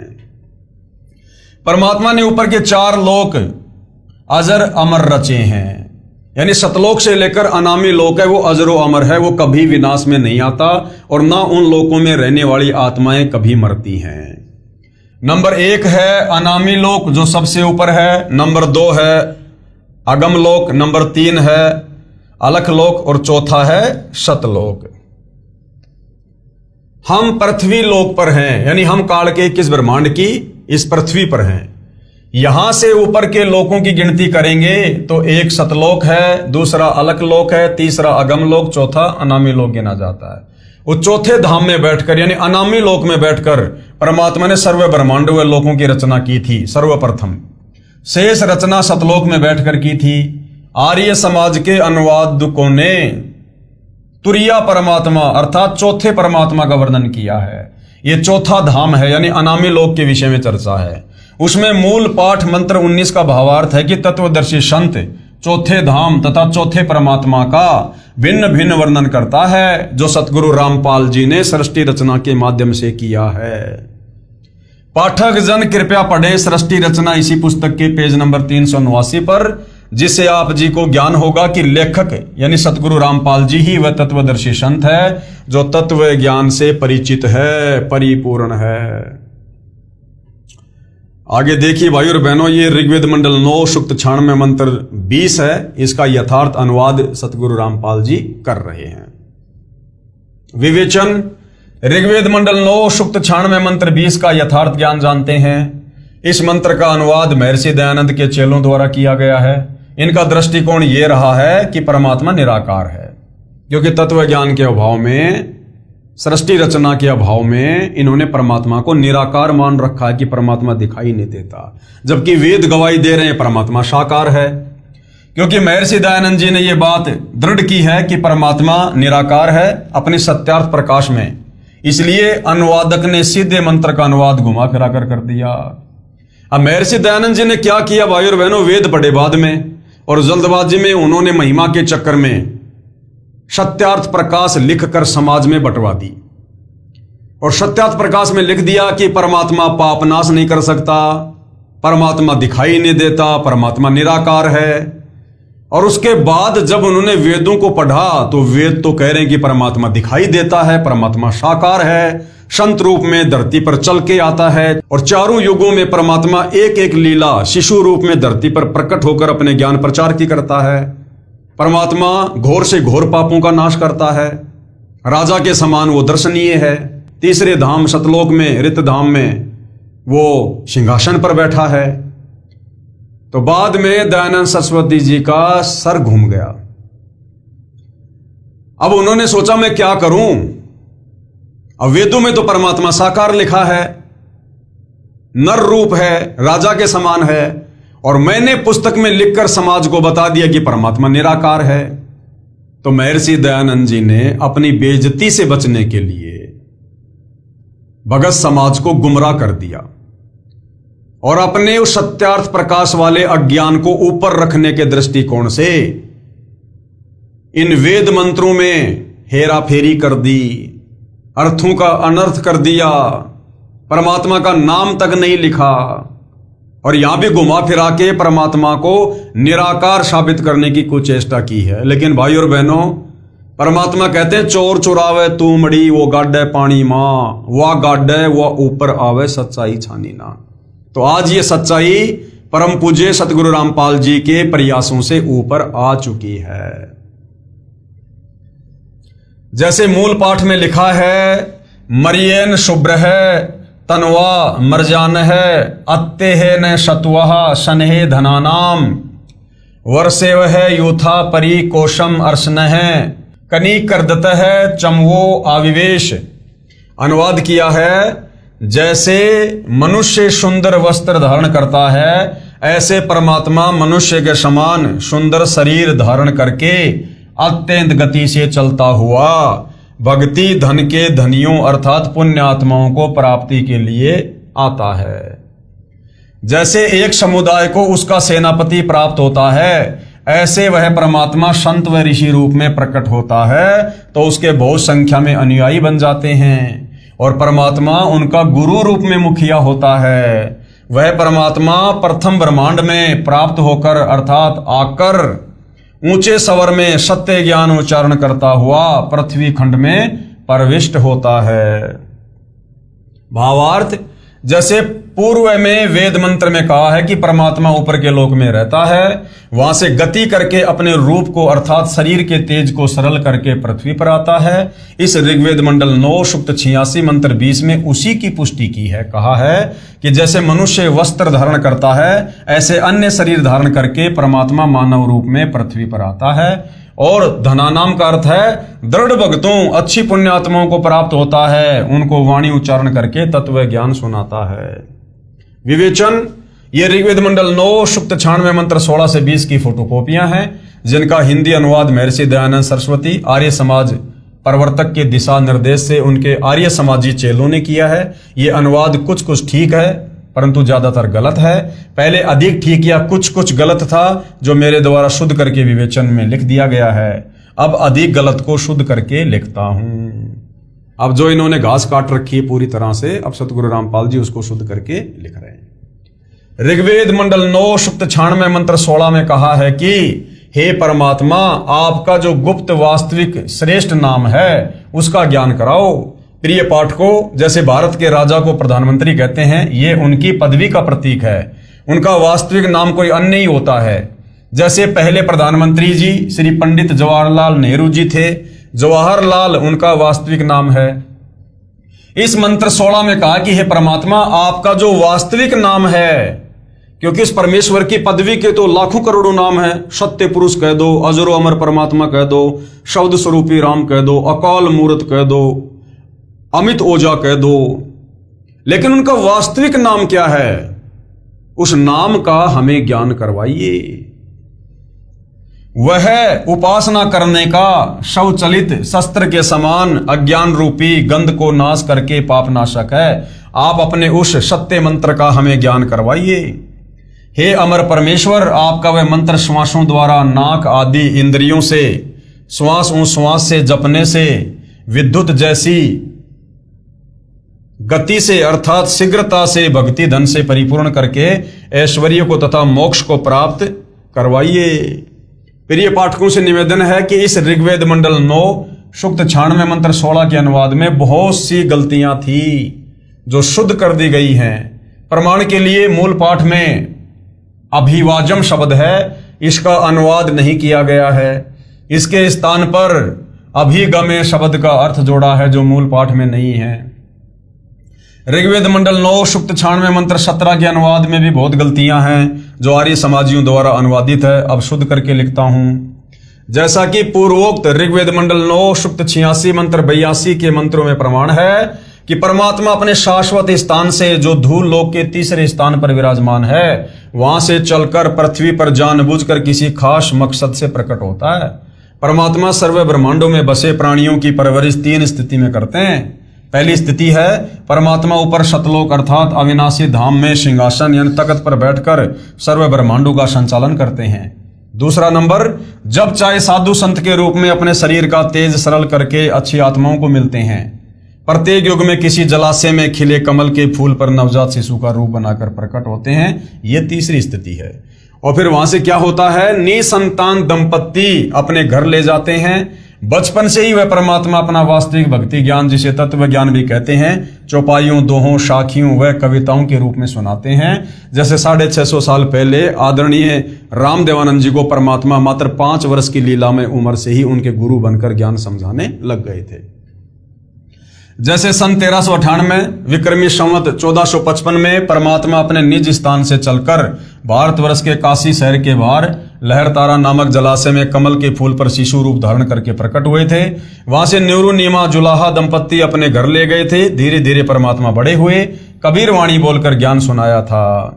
प्रमाण ऋग्वेद मंडल 9 सूक्त 1 मंत्र 9 में है जो आर्य समाज के आचार्यों द्वारा अनुवादित है। उसमें भी कुछ गलती है, ज्यादा नहीं है। ये ऋग्वेद मंडल 9 सूक्त 1 मंत्र 9 की फोटोकॉपी है। विवेचन, ये फोटोकॉपी ऋग्वेद मंडल 9 सूक्त 1 मंत्र 9 की है। इसमें स्पष्ट है कि अमर परमात्मा जब शिशु रूप में प्रकट होता है तो उसकी परवरिश की लीला कुंवारी गायों द्वारा होती है। यही प्रमाण कबीर सागर के अध्याय ज्ञान प्रकाश में है कि जिस परमेश्वर कबीर जी को नीरू नीमा अपने घर ले गए तब शिशु रूपधारी परमात्मा ने न अन्न खाया न दूध पिया। फिर स्वामी रामानंद जी के बताने पर एक कुंवारी गाय अर्थात एक बछिया नीरू लाया। उसने तत्काल दूध दिया। उस कुंवारी गाय के दूध से परमेश्वर की परवरिश की लीला हुई थी। कबीर सागर लगभग 600 वर्ष पहले का लिखा हुआ है। कोई ये ना सोचे कि आज सतगुरु रामपाल जी ने लिखकर अपनी तरफ से बना दिया होगा। ऋग्वेद मंडल 9 सूक्त 1 मंत्र 9 के अनुवाद में कुछ गलती की है। जैसे ये शब्द है अभी अधन्या, तो इन लोगों ने अनुवाद करते समय आर्य समाज के लोगों ने क्या कर दिया, अभी अधन्या का अर्थ अहिंसनीय कर दिया, जो गलत है। हरियाणा प्रांत के जिला रोहतक में गांव धनाना में लेखक का जन्म हुआ। यानी सतगुरु रामपाल जी अपने आप को छुपाते हुए कह रहे हैं कि मैं धनाना गांव में आया, जो वर्तमान में जिला सोनीपत में है। इस क्षेत्र में जिस गाय ने गर्भ धारण न किया हो तो कहते हैं कि ये धनाई हुई नहीं है, ये बिना धनाई है। ये अपभ्रंश शब्द है।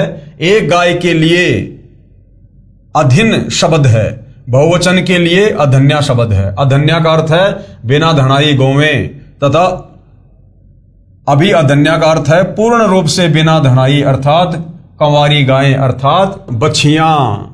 अब ऋग्वेद मंडल 9 सूक्त 96 मंत्र 17 का शुद्ध अनुवाद करता हूं केवल हिंदी। शिशुम जज्ञानम हरियंतम, यानी परमेश्वर जानबूझकर तत्व ज्ञान बताने के उद्देश्य से शिशु रूप में प्रकट होता है। उनके ज्ञान को सुनकर मरुतो गणेन यानी भक्तों का बहुत बड़ा समूह उस परमात्मा का अनुयायी बन जाता है। मर्जंती शुभंती वहीने, यानी वह ज्ञान बुद्धिजीवी लोगों को समझ में आता है। वे उस परमेश्वर की स्तुति भक्ति साधना तत्व ज्ञान के आधार से करते हैं। वह भक्ति यानी वहीने शीघ्र लाभ देने वाली होती है। वे परमात्मा अपने तत्व ज्ञान को काव्यना यानी कवित्व से अर्थात कवियों की तरह दोहों शब्दों लोकोक्तियों चौपाइयों द्वारा, कबीर यानी कबीर वाणी द्वारा अर्थात कबीर वाणी द्वारा, पवित्रम अतिरेभन यानी शुद्ध ज्ञान को ऊंचे स्वर में गरज गरज कर बोलते हैं। वह कवि अर्थात कवि की तरह आचरण करने वाला कबीर देव संत रूप में प्रकट सोम यानी अमर परमात्मा होता है। ऋग्वेद मंडल 9 सूक्त 96 मंत्र 17। विशेष इस मंत्र के मूल पाठ में 2 बार कवि शब्द है। आर्य समाज के अनुवादकर्ताओं ने एक कवि का अर्थ ही नहीं किया। विवेचन ऋग्वेद मंडल 9 सूक्त 96 मंत्र 18 पर विवेचन करते हैं। इसके अनुवाद में भी बहुत सारी गलतियां हैं। हम संस्कृत भी समझ सकते हैं। विवेचन करता हूं तथा यथार्थ अनुवाद व भावार्थ स्पष्ट करता हूं। मंत्र 17 में कहा है कि ऋषि या संत रूप में प्रकट होकर परमात्मा अमृतवाणी अपने मुख कमल से बोलता है और उस ज्ञान को समझकर अनेकों अनुयायियों का समूह बन जाता है। जो वाणी परमात्मा तत्व ज्ञान की सुनाता है वे ऋषि कृत्यम अर्थात ऋषि रूप में प्रकट परमात्मा कृत सहस्रणित है यानी हजारों वाणियां अर्थात कबीर वाणियां ऋषि मना यानी ऋषि स्वभाव वाले भक्तों के लिए सर्वरसा यानी आनंददायक होती हैं। कवि नाम पदवी यानी कवित्व से दोहों चौपाइयों में वाणी बोलने के कारण वह परमात्मा कवियों में से एक प्रसिद्ध कवि की पदवी भी प्राप्त करता है। वह सोम यानी अमर परमात्मा शिशासन अर्थात सर्व की पालन की इच्छा करता हुआ प्रथम स्थिति में महिषे यानी बड़ी पृथ्वी अर्थात ऊपर के लोकों में यानी तृतीयम धाम तीसरे धाम अर्थात सतलोक के तीसरे पृष्ठ पर अनुराजित यानी तेजोमय शरीर युक्त स्तूप यानी गुम्मज में विराजम यानी विराजमान है, वहां बैठा है। यही प्रमाण ऋग्वेद मंडल 9 सूक्त 54 मंत्र 3 में भी है कि परमात्मा सर्व लोकों के ऊपर के लोक में विराजमान है। तिष्ठति यानी बैठा है। ऋग्वेद मंडल 9 सूक्त 96 मंत्र 19 का भी आर्य समाज के विद्वानों ने अनुवाद किया है। इसमें भी बहुत सारी गलतियां हैं। पुस्तक विस्तार के कारण केवल अपने मतलब की जानकारी प्राप्त करते हैं। इस मंत्र में चौथे धाम का वर्णन है यानी अनामी लोक का।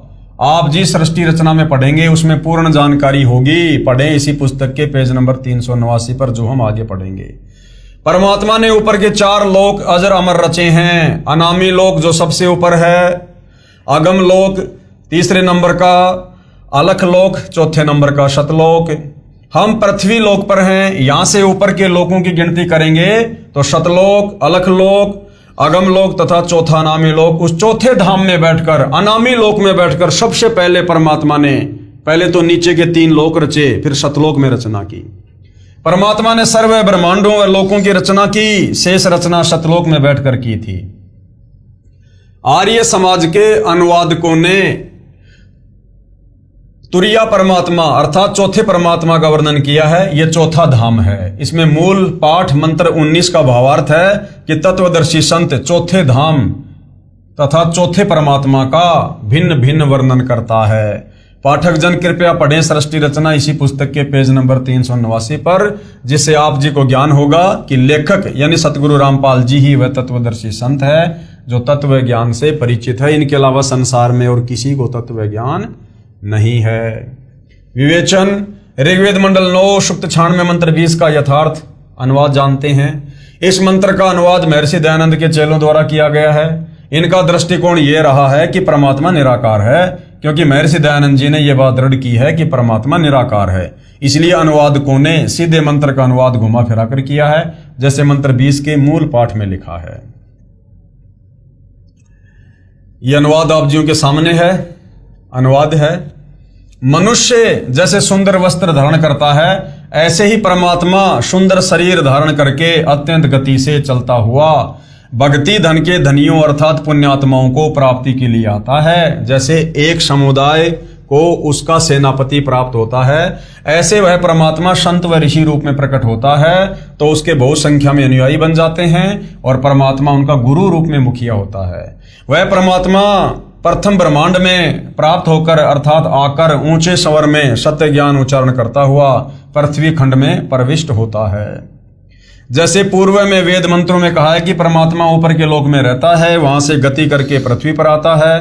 अपने रूप को अर्थात शरीर के तेज को सरल करके आता है। इस ऋग्वेद मंडल 9 सूक्त 96 मंत्र 20 में उसी की पुष्टि की है। कहा है कि परमात्मा ऐसे अन्य शरीर धारण करके पृथ्वी पर आता है जैसे मनुष्य वस्त्र धारण करता है, और दृढ़ भक्तों यानी अच्छी पुण्यात्माओं को प्राप्त होता है, उनको वाणी उच्चारण करके तत्व ज्ञान सुनाता है। प्रमाण है ऋग्वेद मंडल 9 सूक्त 95 मंत्र 2 आप जियों के सामने है। ऋग्वेद मंडल 9 सूक्त 95 मंत्र 2 का अनुवाद महर्षि दयानंद के चेलों ने किया है, जो बहुत ठीक किया है। अब भाइयों और बहनों, बार बार ये जो वेद मंत्र दिखाए जा रहे हैं, ये उन लोगों के लिए विशेष तौर पर दिखाए जा रहे हैं जो ये संस्कृत भाषा का थोड़ा बहुत ज्ञान रखते हैं, अध्यात्म में थोड़ी रुचि रखते हैं, जो वेदों को पढ़ते हैं, गीता को पढ़ते हैं, जिनकी बुद्धि काल ने जकट रखी होती है कि बस हम पंडित हैं, विद्वान हैं, महर्षि कहे जाने वाले लोगों से बहुत ज्यादा ही वो प्रभावित होते हैं। तो उन लोगों की थोड़ी आंखें खोलने के लिए सतगुरु रामपाल जी इन वेद मंत्रों को यहां बार बार दिखा रहे हैं, लिख रहे हैं। ऋग्वेद मंडल 9 सूक्त 95 मंत्र 2 का अनुवाद महर्षि दयानंद के चेलों ने किया है, जो बहुत ठीक किया है।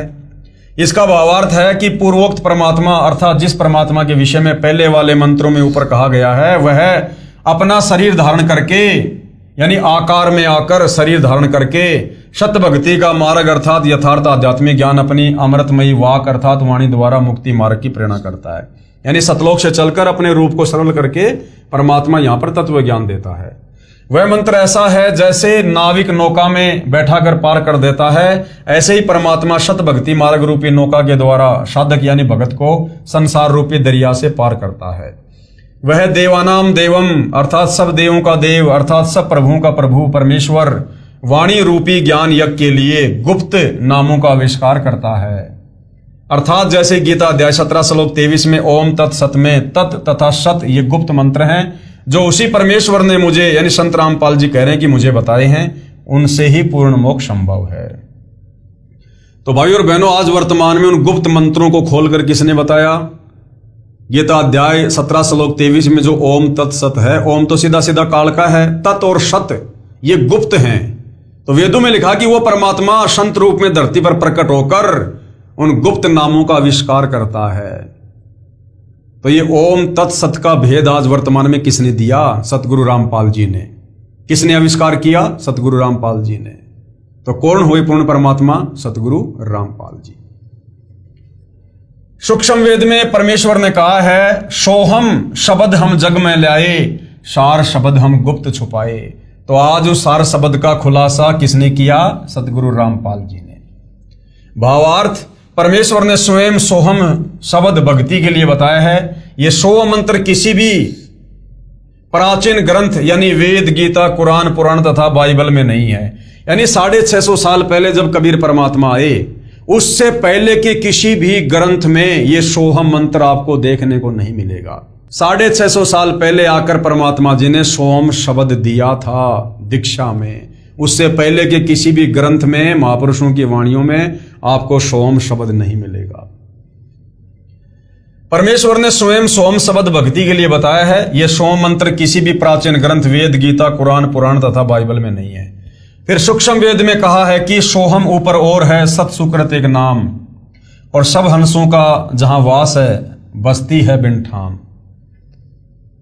भावार्थ, सोहम नाम तो परमात्मा ने प्रकट कर दिया, आविष्कार कर दिया, परंतु सार शब्द को गुप्त रखा था। 650 साल पहले सार शब्द को गुप्त रखा था।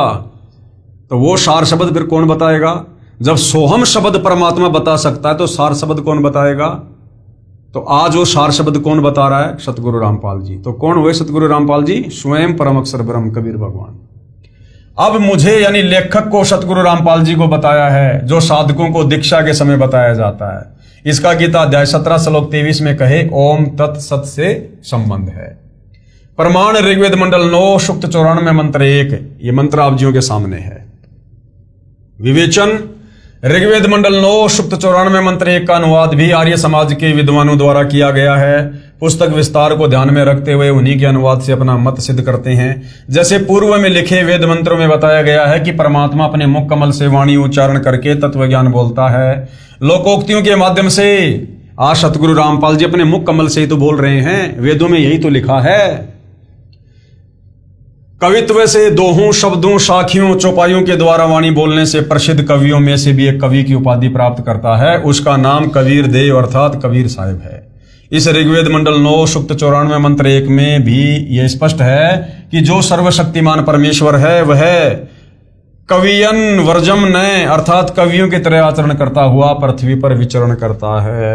ऋग्वेद मंडल 9 सूक्त 20 मंत्र 1 यह आप जियों के सामने है। विवेचन परमेश्वर जी ने किया है। ऋग्वेद मंडल 9 सूक्त 20 मंत्र 1 का अनुवाद भी आर्य समाज के विद्वानों ने किया है। इसका अनुवाद भी ठीक कम गलत अधिक है। इसमें मूल पाठ में लिखा है प्र कबीर देव वितये अव्ये वारे भी अर्षति शहान विश्वा अभि स्प्रध है। अर्थात वेद ज्ञान दाता से जो दूसरा कबीर देव कबीर परमात्मा है वह विद्वानों अर्थात जिज्ञासुओं को ज्ञान धन की तृप्ति के लिए श्रेष्ठ आत्माओं को ज्ञान देता है।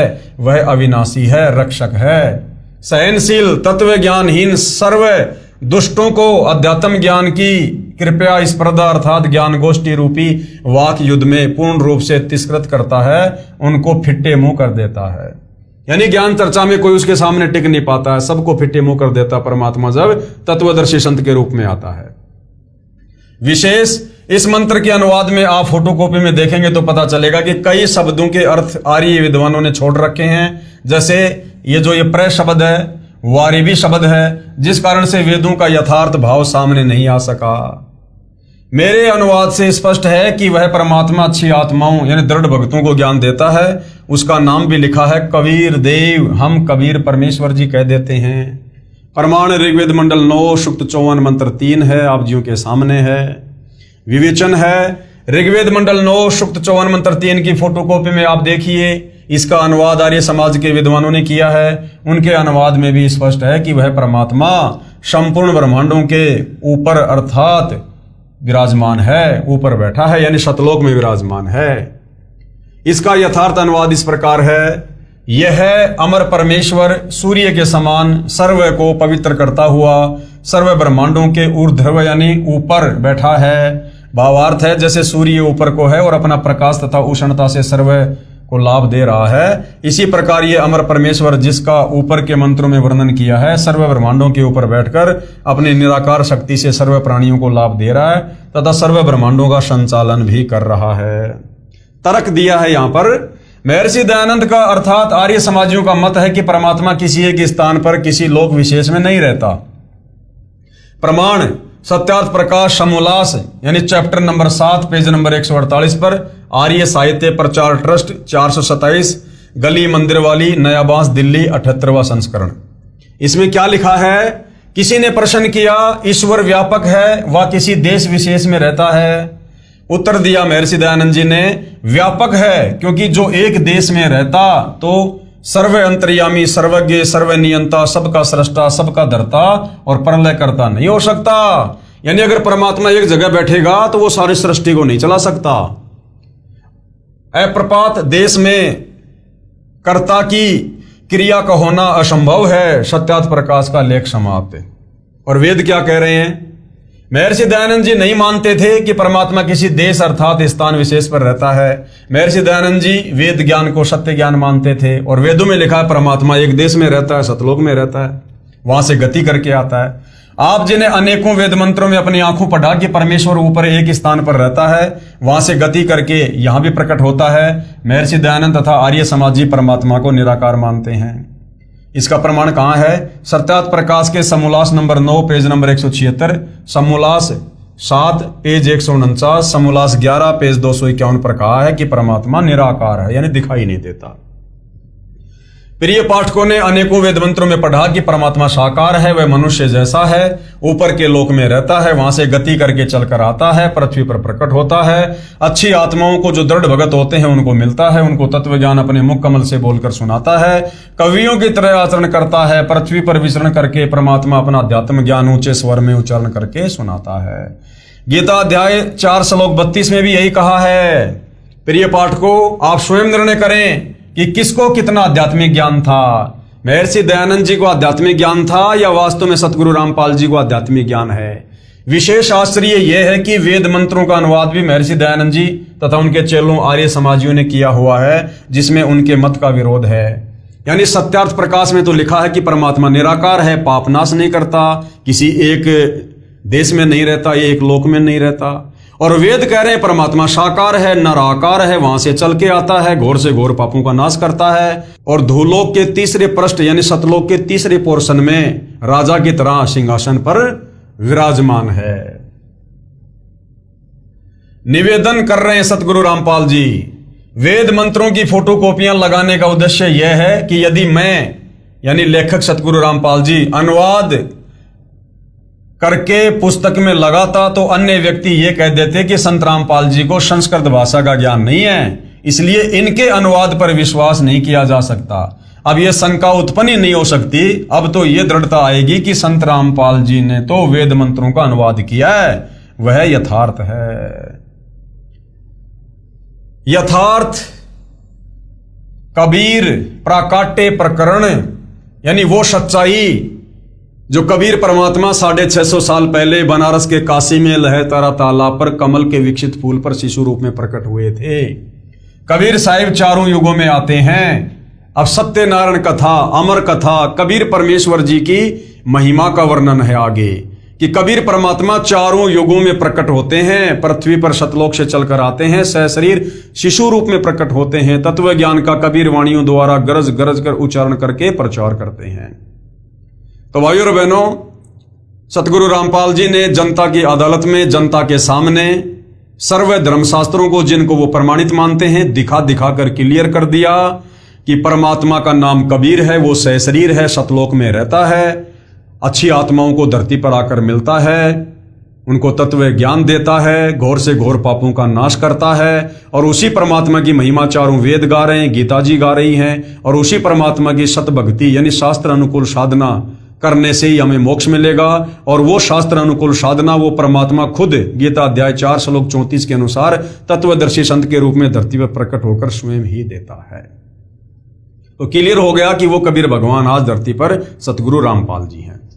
तो भाइयों और बहनों, कबीर परमात्मा चारों युगों में आते हैं और इस कलयुग में लगभग 650 साल पहले वो कबीर नाम से प्रकट हुए। और किस प्रकार से उन्होंने क्या क्या लीला की, किस प्रकार से उनकी बाल्यकाल में लीलामय तरीके से परवरिश हुई, इन तमाम जानकारियों को हम अगले एपिसोड में समझेंगे। तब तक पूज्य गुरुदेव भगवान हम सबको आज्ञा दें, आशीर्वाद दें, सद्बुद्धि दें, हमारा मार्गदर्शन करें। बंदी छोड़ सतगुरु रामपाल जी परमेश्वर जी की जय हो।